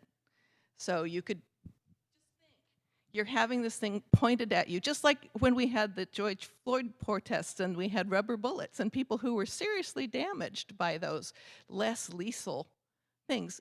This is used against protesters, and that's just not right. Thank you very much. Thank you, and now we will go to the Zoom speakers. Catherine, followed by Jennifer. Thanks very much for the opportunity to speak. Reverend Rowan just said everything that I wanted to say, only better. We should, I don't understand why we need all this militarized stuff. It is not just being used in these situations where officers are at risk from a barricaded suspect. And, I agree with what she said about the LRAD. it's been harmful. Cities have lawsuits over the use of it, harming people. And, trying to say, oh, we just need it for PA system. We need to alert people along the creeks. Oh, come on. There are plenty of PA systems that cannot be weaponized and cause that kind of harm. We should be using that and not military equipment. Thank you very much. Jennifer, followed by John. Hi, this is Jennifer Tu of the American Friends Service Committee. I wanted to flag 2 places where the submitted use report does not fully comply with California law. AB 481, which modified Section 7072, requires reporting per type of equipment. Type is defined by law as each item that shares the same manufacturer model number. The submitted use report lists estimated annual costs to operate and maintain by category of equipment. To comply with state law, the use report should be updated to reflect the total cost for the immediately preceding calendar year and include for each type of military equipment, total actual costs, including the acquisition, personnel, training, transportation, maintenance, storage, upgrade, and other ongoing costs. A second place where this comes up is in the per type summary. The use report must summarize per type of equipment, how that equipment was used, and the purpose of that use. This per type summary of how equipment was used is not included in the submitted report.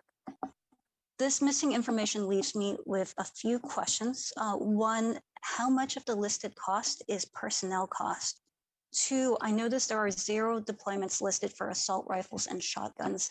Does this mean that these firearms remained in storage or transport and were never visible to the public? 3, where in San Jose did these deployments fall? Are deployments and uses concentrated to only some of the city's neighborhoods? Is there any racial disparity in how military equipment was deployed and used last year? If the captain or anyone from the department would like to work together on identifying how the report could more fully comply with state law requirements, please do reach out. We'd like to help. Again, Jennifer Tu, American Friends Service Committee. Email is jtu@afsc.org. Thank you. John, followed by Blair. Good afternoon. I'm John Lindsay Poland, also with the American Friends Service Committee. A few points. First, I hope that you will schedule full council consideration of this annual report and the renewal of the military equipment policy for after the community meeting, so that community input will benefit the decision by the full council. Second, I think the picture shown of the rook that the department wishes to acquire was a plastic simulation of the rook, which is a very large and potentially destructive piece of equipment. I know this is coming up later. I hope you will investigate that. Take a look at the material on the web that's promotional material for the rook and see what it can do. Third, as Jennifer said, the costs under AB 41 in the annual report must reflect personnel costs, so including training. It was unclear whether the report includes that in its costs, but training presumably would be the most substantial part of costs. I hope you will ask that question after public comment. And finally, some of the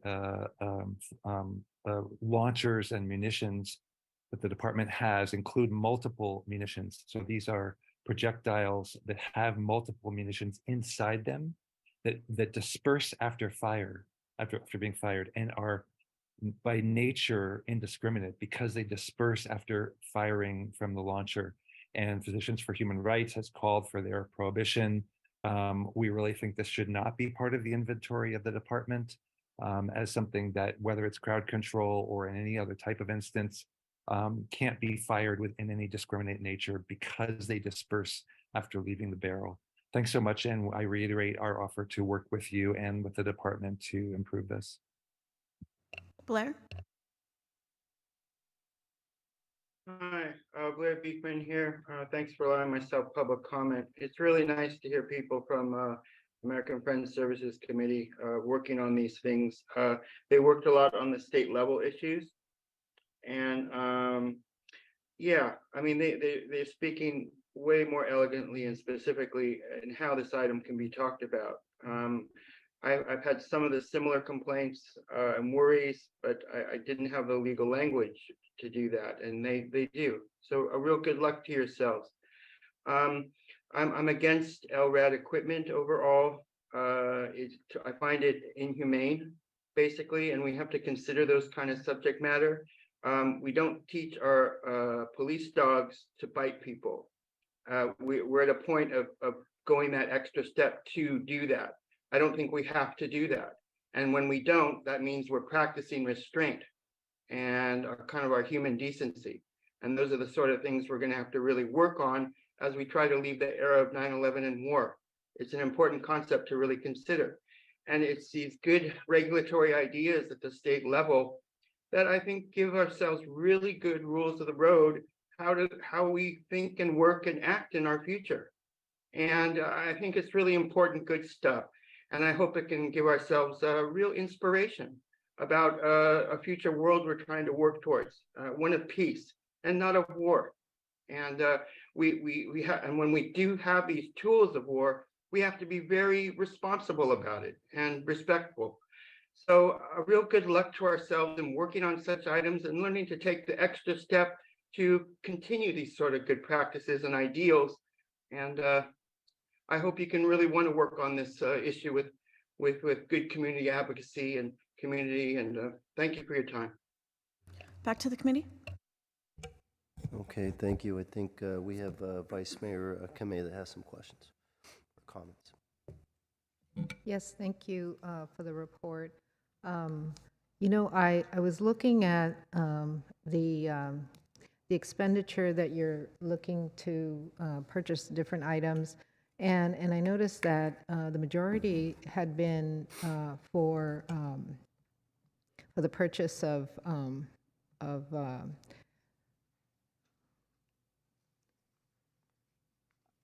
ammunition, and so it seems I don't know if it's reasonable, not real. It seems like a lot, and you know, it sort of specifies that it is for practice only, and it just seems like an extraordinary amount to me.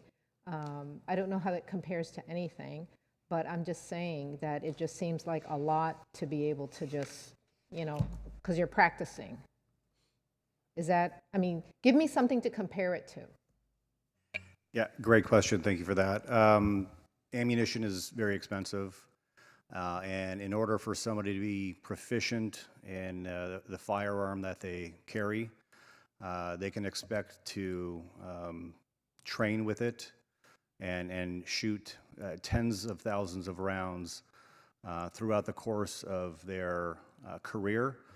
As they move into a specialized assignment and they are carrying larger profile weapons such as the AR-15 rifle as pictured in my presentation, their proficiency must be even better. They practice with it quarterly. They must pass rigorous exams and be proficient in it enough to be able to deploy it in our community.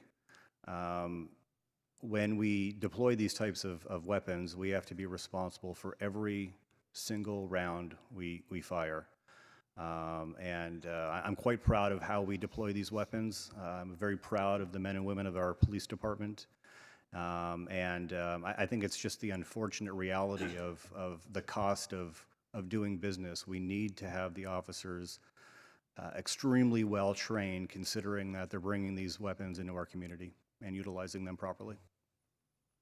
So this request for $500,000 is only for the 6-month period, this next 6-month period, or is that, you know, I mean, are you saying this is what we foresee over the next 6 months? Yeah, the $500,000 was the cost of ammunition we've already acquired during that 6-month period. I see. So this is after the fact. Okay. Correct. Yeah, it was ordered during the pandemic, and due to supply issues, showed up during this reporting period, and you know, we paid the bill accordingly. Okay. I would, I know that it's been recent since the adoption of the AB 481, But I think that over time, it'd be interesting to track, like how it's going, right? In terms of looking at all of the different military equipment. I actually was looking at the San Jose Police Department military equipment guidelines, and I gotta say, as a civilian, I too am very concerned about the LRAD. And I know many people in our community are very worried about it. It does provide hearing loss, and I don't think your military equipment guideline is strong enough. A commander can just, and I don't know what kind of training that person has, but to me, the detrimental effects are real. There are other perhaps options, and maybe a look at, I do know that the guidelines were put out May 6th of 2022, but perhaps on an annual basis, I would encourage that you take a look at these guidelines, see how it's going, and I think that when a community has to resort to using some of these, this military equipment, it should be so extreme. I think that there are other better choices, and I understand that there are different circumstances that that you're faced with, that many of our officers are faced with. But I also think that the use of this type of equipment should be the use of last resort, as opposed to, oh, well, we can do this. So that's just my thought, and I'm very concerned, but I think that taking a look at what your guidelines are on an annual basis would be very, very helpful to make sure that as we look at what we have, what we want to have, what we're doing, it's very well understood. So those are my comments. Thank you. Thank you. We're going to go to Councilmember Batrana. I think it's a sad reality that we have to use military equipment for controlling our civilian population and our communities, but that is the reality we have gotten in. I also believe in when we ask people to put their life on the line for protecting the property and the community, we have an obligation to give them the tools which will allow them to do their job. So I see that this governor's memo, I think it was the right thing that they even asked that you could get the military equipment. They put some obligations on the department to publish this report which you are sharing with us, and to review this report and make it public so that not only some people inside the department see it, but it gives a transparency so that the people can look at it. So when you give the responsibility and give the tools, the next thing comes is doing the monitoring that the responsibility is being properly discharged and the tools are being used effectively. And if the tools are not effective, replace them with some other tools, okay? So I think Vice Mayor's comment about this particular use of the LRAD, it may need to be evaluated. Is it really the proper tool? It might have been used with a well-intention, but it may need reevaluation whether the community need to have that or not, okay?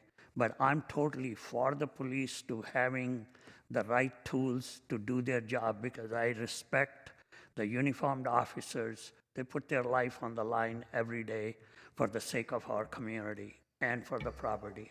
So they have to have the tools. It's sad that we have to bring these kind of tools to control that one.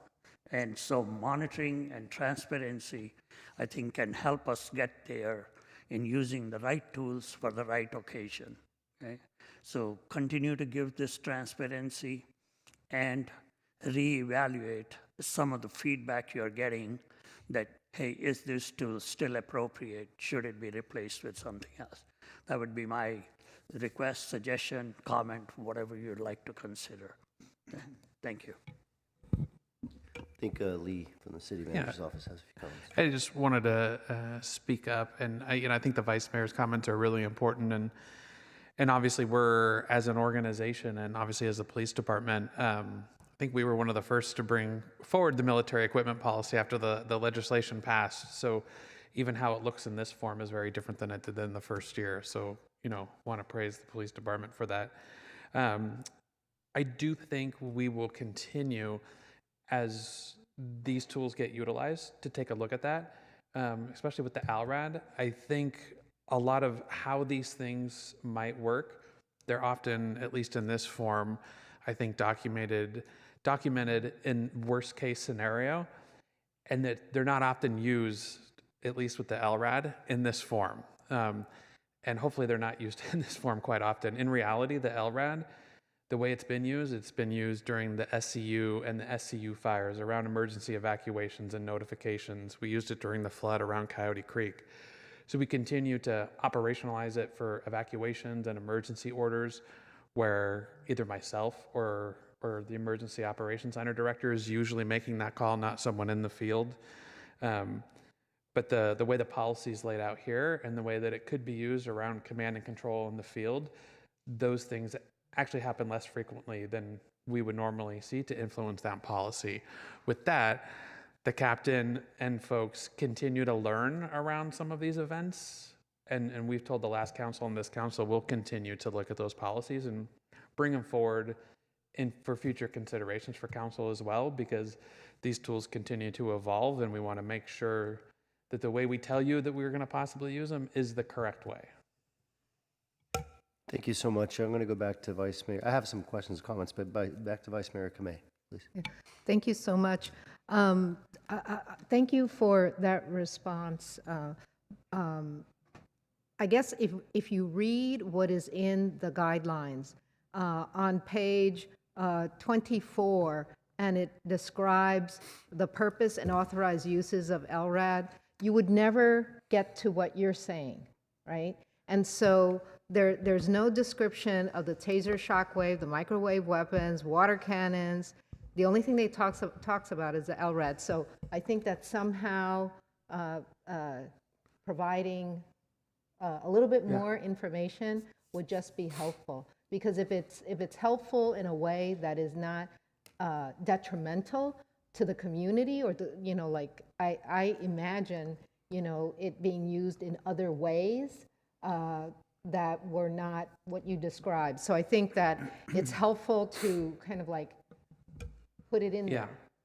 Yeah, I completely agree with you. And Captain, who's the reporting party? Like when we finish this report, I know the memo and the report, who do they go to at the state level again? I'm not really sure. Okay, because I know last time we went through this, and it might be the state attorney general's office, quite frankly, is that we received feedback that we could be more flexible than what the legislation said, because everyone followed the legislation exactly how it said, and it didn't provide a lot of this opportunity. So this report is a little bit better and provides a little bit more detail, but absolutely hear you loud and clear that it doesn't give the detail of what that piece of equipment and a few different pieces of equipment may or may not do, and with the public's comment as well, some of that, we could add, more flavor here to talk about potential uses, but we can work that out with the Attorney General's office at the state to see if we can do that as well. Yeah, thank you. Just a few questions. So regarding to the LRAD, I had to go back into the memo, and I think there was a link to an informational memo that I have to admit, I don't always read when they get sent out because there's so many things that we have to go through. But I didn't know, because I think it'd be good to the point that including more information. So there's particular settings and tones that are utilized that can potentially cause that damage, right? And so these 13 deployments, for example, I think in reading the memo, the information in my memo, maybe only like once or twice since 2020, was it used in that fashion? Is that correct? Yeah, if we want to think about how it was used in 2020 during the protest events, we took great care in proper mounting the equipment. It was utilized as a PA system. It was not weaponized. And I should have made it clear in my presentation, we don't have water cannons. We don't have microwave weapons. We have LRADs. Those are the only types of equipment we have consistent with that category. We solely use that type of equipment as a means to communicate. If you can imagine the example I gave you with communicating with the unhoused in the waterways, it was very effective because we followed up with walking the waterways and contacting individuals. And it's also quite effective for use in a situation where somebody's barricaded in a home and the PA system on, let's say, the patrol vehicle is simply not loud enough for perimeter officers to hear. Then we resort to using this. We want to be able to de-escalate and have people surrender prior to using any type of force. And this LRAD gives us another layer we can use to effectively communicate with somebody and encourage them to surrender prior to using any force at all. It's a great piece of equipment. In summary, we don't weaponize it, and we don't have any other pieces of equipment consistent with that category. Okay, so maybe the formatting can be changed to something like, this is what the category includes, this is what we have. Because it was a lot confusing to me, because I was thinking water cannons. I mean, yeah, but anyway, so I'm glad you clarified that. The other thing that I think would be helpful in the report is actually indicating on there as an example some of the vehicles, right? It's just an example, but say the category 2 military equipment, mine-resistant ambush-protected vehicles or armored personnel carriers. So the photo on that, it's slide 4. I guess that's the armored personnel carrier. I guess back to the formatting, right? But what I'm curious about is I'd be curious how long we've had this, for example. And the reason I suggest that is if we've had something for 30 years and there's had 4 deployments, well then I'm just making that up, right? But that suggests to me that I'm not so sure we need it all that badly anyway. But anyway, I just wanted to. But is this a armored personnel carrier? Is that what we see there? Yeah, you know, the picture makes it look much more aggressive than what we actually utilize this vehicle for. It's used consistent with the other armored vehicles that we use for operational critical events, where let's say we have simultaneous critical incidents occurring throughout the city and we need additional pieces of equipment, or a situation where we're serving a search warrant on multiple homes in a neighborhood and we need additional protection for the officers in the community. That's typically what we use it for. Okay. What we will report out on next year is we actually use this in a mutual aid deployment down in Monterey County as a high water vehicle to assist them with transportation of individuals who were affected by the floods. I think it's a good piece of equipment to have.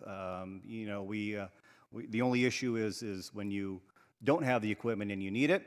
That's the problem. We have it, right, and we deploy it appropriately in conjunction with our policies. Okay, very good. And then the other question I had is, you know, there was a category here related to weaponized aircraft, vessels, or vehicles of any kind. So I know we have a helicopter. That wouldn't fall within this. It's certainly not weaponized, but that wouldn't fall within this, huh? It does not, no. And okay, again, we have no intention of purchasing this type of equipment, nor do we have any in our inventory. Okay. And then some of the costs associated, like, for example, the military equipment, the category 10, the specialized firearms, the annual cost is just purely the firearms, the ammunition, right?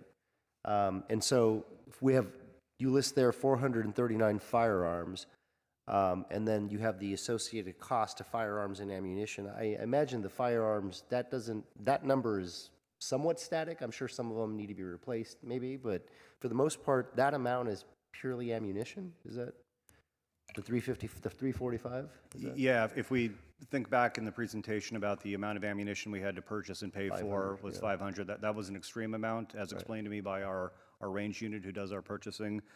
This number, considering that, you know, these types of weapon systems don't go bad, as in they don't spoil like food. Right. They do require some routine maintenance. Our range takes care of, and there are some ancillary purchases of parts, but the overwhelming cost will be the ammunition and cleaning supplies for the type of equipment. And again, cleaning supplies isn't part of the category. Right. It's the equipment and the ammunition itself. Our officers take good care of the equipment that they have. They're expected to take good care of it, and that's why we don't see a lot of money being spent on the weapons systems themselves. Right. until we're authorized to purchase additional weapon systems, which would be talked about differently. Okay, so cleaning supplies isn't listed on here to my other comment, and if you want to respond, but obviously the training, the cost for training and all these different things is not on here at all, right? Yeah, this does not include the cost of training, which would typically take place during an officer's normal workday, but can certainly be incorporated if the committee and council believes that would help comply with the requirements for reporting under the law. Yeah, okay, thank you. Yeah, for me, I mean, I think the spirit of the law is the little that I know about it is I think you're complying with it with sharing this information. So that's all the questions I have, and I think Councilmember Batra has a question or comment. When we coordinate our activities with our neighboring cities or counties, or do we coordinate that if we are buying something which may be complementary to what they're buying, and hence needs to be only in one place, or rather than multiple places? Do we try to take economy of scale in that area? That is a great question, and as a matter of fact, I was speaking with some colleagues earlier about the purchase of additional aircraft, helicopters, and a fixed-wing plane that would help support the mission of the San Jose Police Department as well as the region. But we've found that many agencies surrounding the San Jose Police Department, the city of San Jose, have reached out to us to ask for this type of equipment on top of the equipment they already have. And again, it's to protect the officers and the community. So no, there is no real coordination with cities in terms of if you buy this, we'll buy this. It's just equipment that is a standard for law enforcement agencies. It's been used for a long time, and it's necessary to accomplish the mission. There isn't we do not coordinate on the future purchases of things. However, within the mutual aid system, within the public safety, like the captain knows who to call if we didn't have something, if someone else has something. And then also within outside of public safety, just the emergency operations center, the county is our operational area oversight, keeps a catalog of where all of this equipment is as well. So when there are mutual aid calls, such as there were, for the fires or the Gilray shooting, they knew who to call and activate. That's good. That's what I thought would be the case, that there would be a catalog available of knowing which helps what to tap. Just for curiosity, when you have a mutual aid activated, do we end up reimbursing each other, or that's a courtesy service? Yes, I'm not a financial expert, but we do end up going through our county and our regional coordinator, which is Alameda County in the state, for reimbursement of funds when we deploy personnel and equipment. Thank you very much. Okay, sounds good. No more comments, questions. I'll entertain a motion. Approval of the report. I'll move the report with the consideration that you mentioned in terms of any of the items to add more information and as we move it forward, and any updates. And the cross-reference to the council for May 9th. Yes, and the council, and the cross-reference to the council. Thank you. Second. Okay, wonderful. We have a motion and second. We'll take a vote now. Batra, Aye. Kamei, Aye. and Jimenez. Aye. Thank you. Okay, motion passes. Thank you so much, Captain Matchett. We're going to go ahead to open forum, and I think we have some speakers. We have 8 public speaker cards. I'm going to name them off first. If you guys can make your way down to the podium. It's going to be Devi, Sammy, Kat, Aiden, Joseph, Ta Vance, John, and Cole Mitchell. Just please line up along the steps if you're able. Wait at the steps until it's your turn to speak. You will have 2 minutes. The timer is displayed at the podium. And please state your name prior to speaking. Thank you. And as you come down, I'll tell you how this typically works, because I think a lot of folks don't know. So please come down. The way it works is you come up, you get a few minutes to share your thoughts, concerns, whatever it may be, but we as a council count as a body can't necessarily respond to your comments. So if you have a question when you're talking, I'm not going to be able to answer the question, but maybe after we can help address that. So please.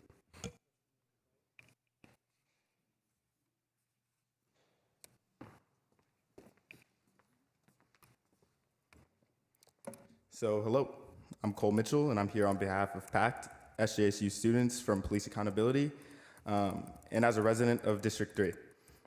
I'm part of a larger student movement discontent with the lackluster and delayed efforts of City Council to reform policing in San Jose. I'm gonna keep this fairly brief since officer misconduct was moved off of this meeting's agenda. But for our community to coexist with SJPD, they can no longer consolidate their power through organized violence and secrecy.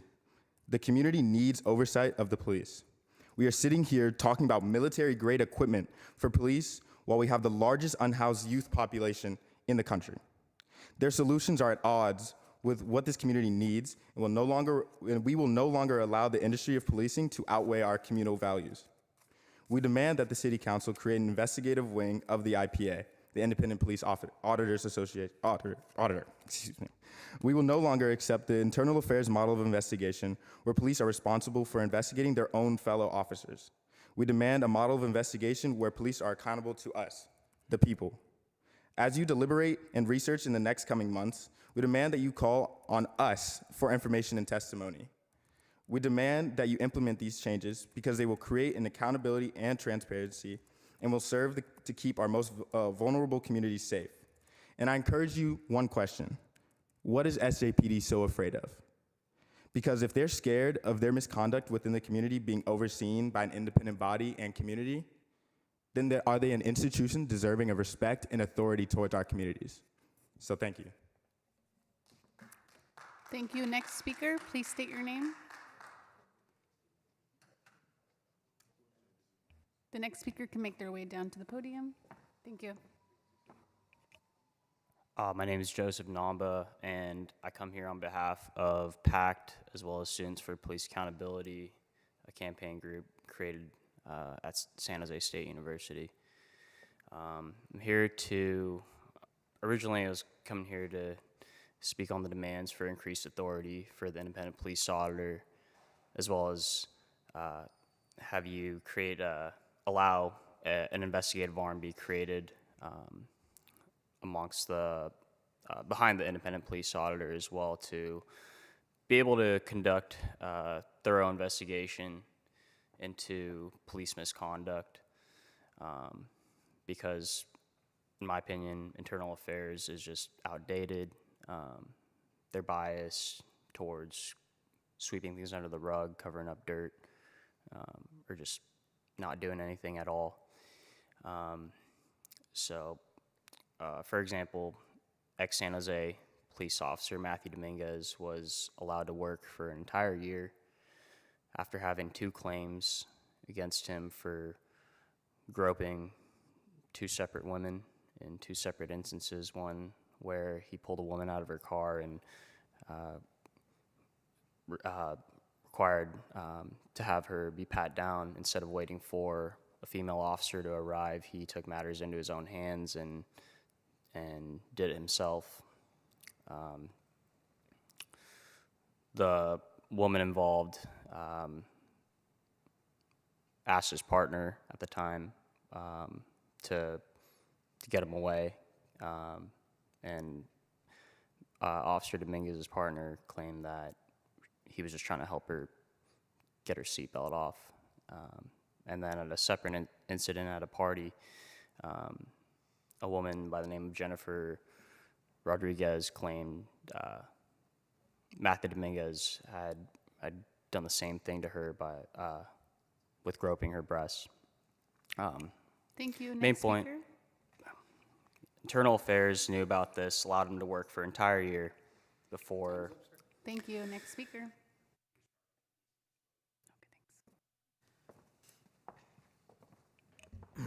All right, is it starting? Is it working? Okay. Hi, my name is John Doroyan, commenting on behalf of the Students for a Democratic Society of San Jose State, presenting demands of increased transparency and empowering the independent police auditor as put forth by my colleagues in Students for Police Accountability. I would like to reaffirm the previous comments of my colleagues, as I believe that San Jose law enforcement has eroded public confidence through repeated violations of their own code of conduct and excessive militarization. The most recent and egregious example, mentioned by my colleague over there, is Officer Matthew Dominguez being charged with indecent exposure, an incident that could have been easily avoided if 2 prior assault accusations had been properly investigated. I also believe that future incidents of police violence will only be exacerbated by the further usage of military equipment. A lack of transparency has stymied attempts to establish civil accountability, and I would like to advocate for increased transparency as a part of a wider set of reforms in curtailing police brutality. Thank you. I yield my time. Thank you. Next speaker.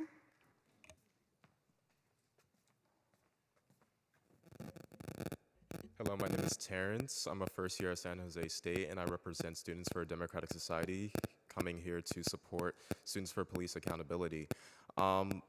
Essentially, I believe that police cannot address harm because harm is contextual, and we know this, but consolidating power among you, the courts, and police is ultimately your goal.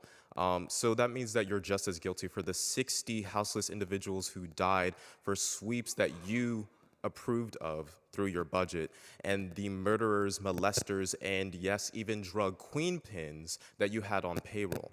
The need for an efficient investigative wing for the IPA is clear, and eventually one for you too, seeing as though you are deliberately delaying to have the accountability on the agenda. So that means that you're making yourself seem more guilty than you already are.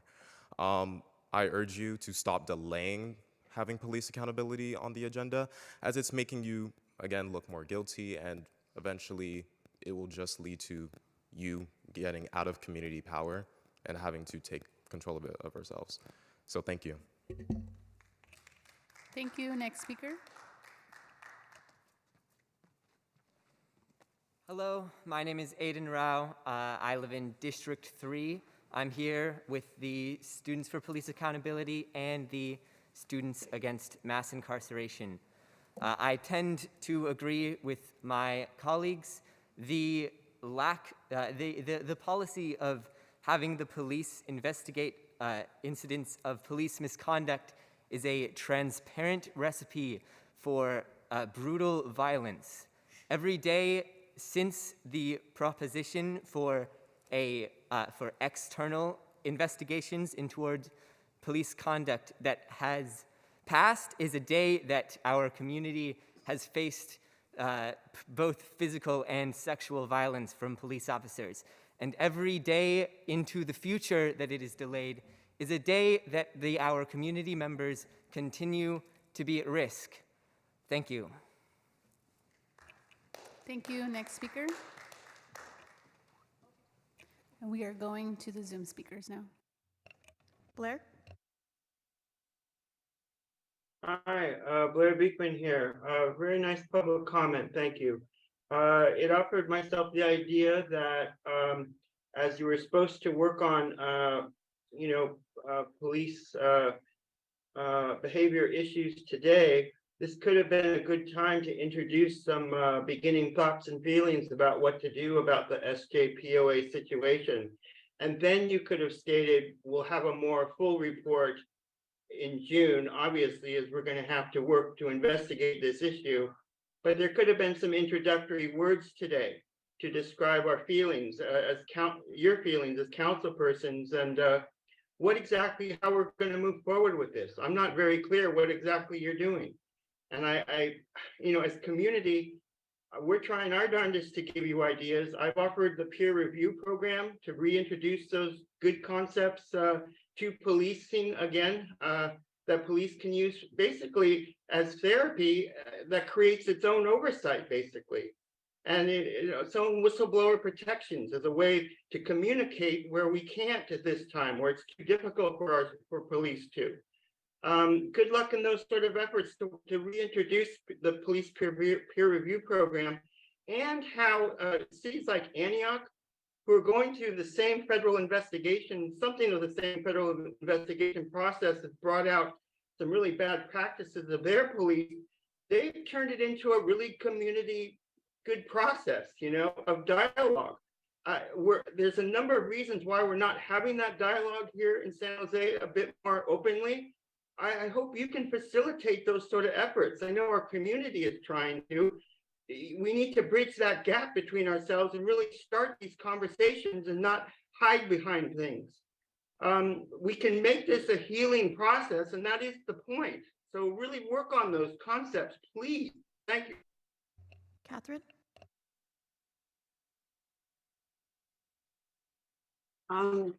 Yes, I agree with the previous speakers. I guess this is the theme with me today. But I came here as packed to speak on the problems with delaying the discussion of reforming our police oversight. It's obvious that internal affairs is just rubber stamping everything and saying, oh, of course we did everything right. And other cities have improved on San Jose's model of how to run an independent police auditor, and we need to update our practices. Because what we have is not working. It's obvious it's not working. So we need to fix it. Thank you very much. Back to the committee. Thank you. I think that's all the comments. Meeting's adjourned. Thank you.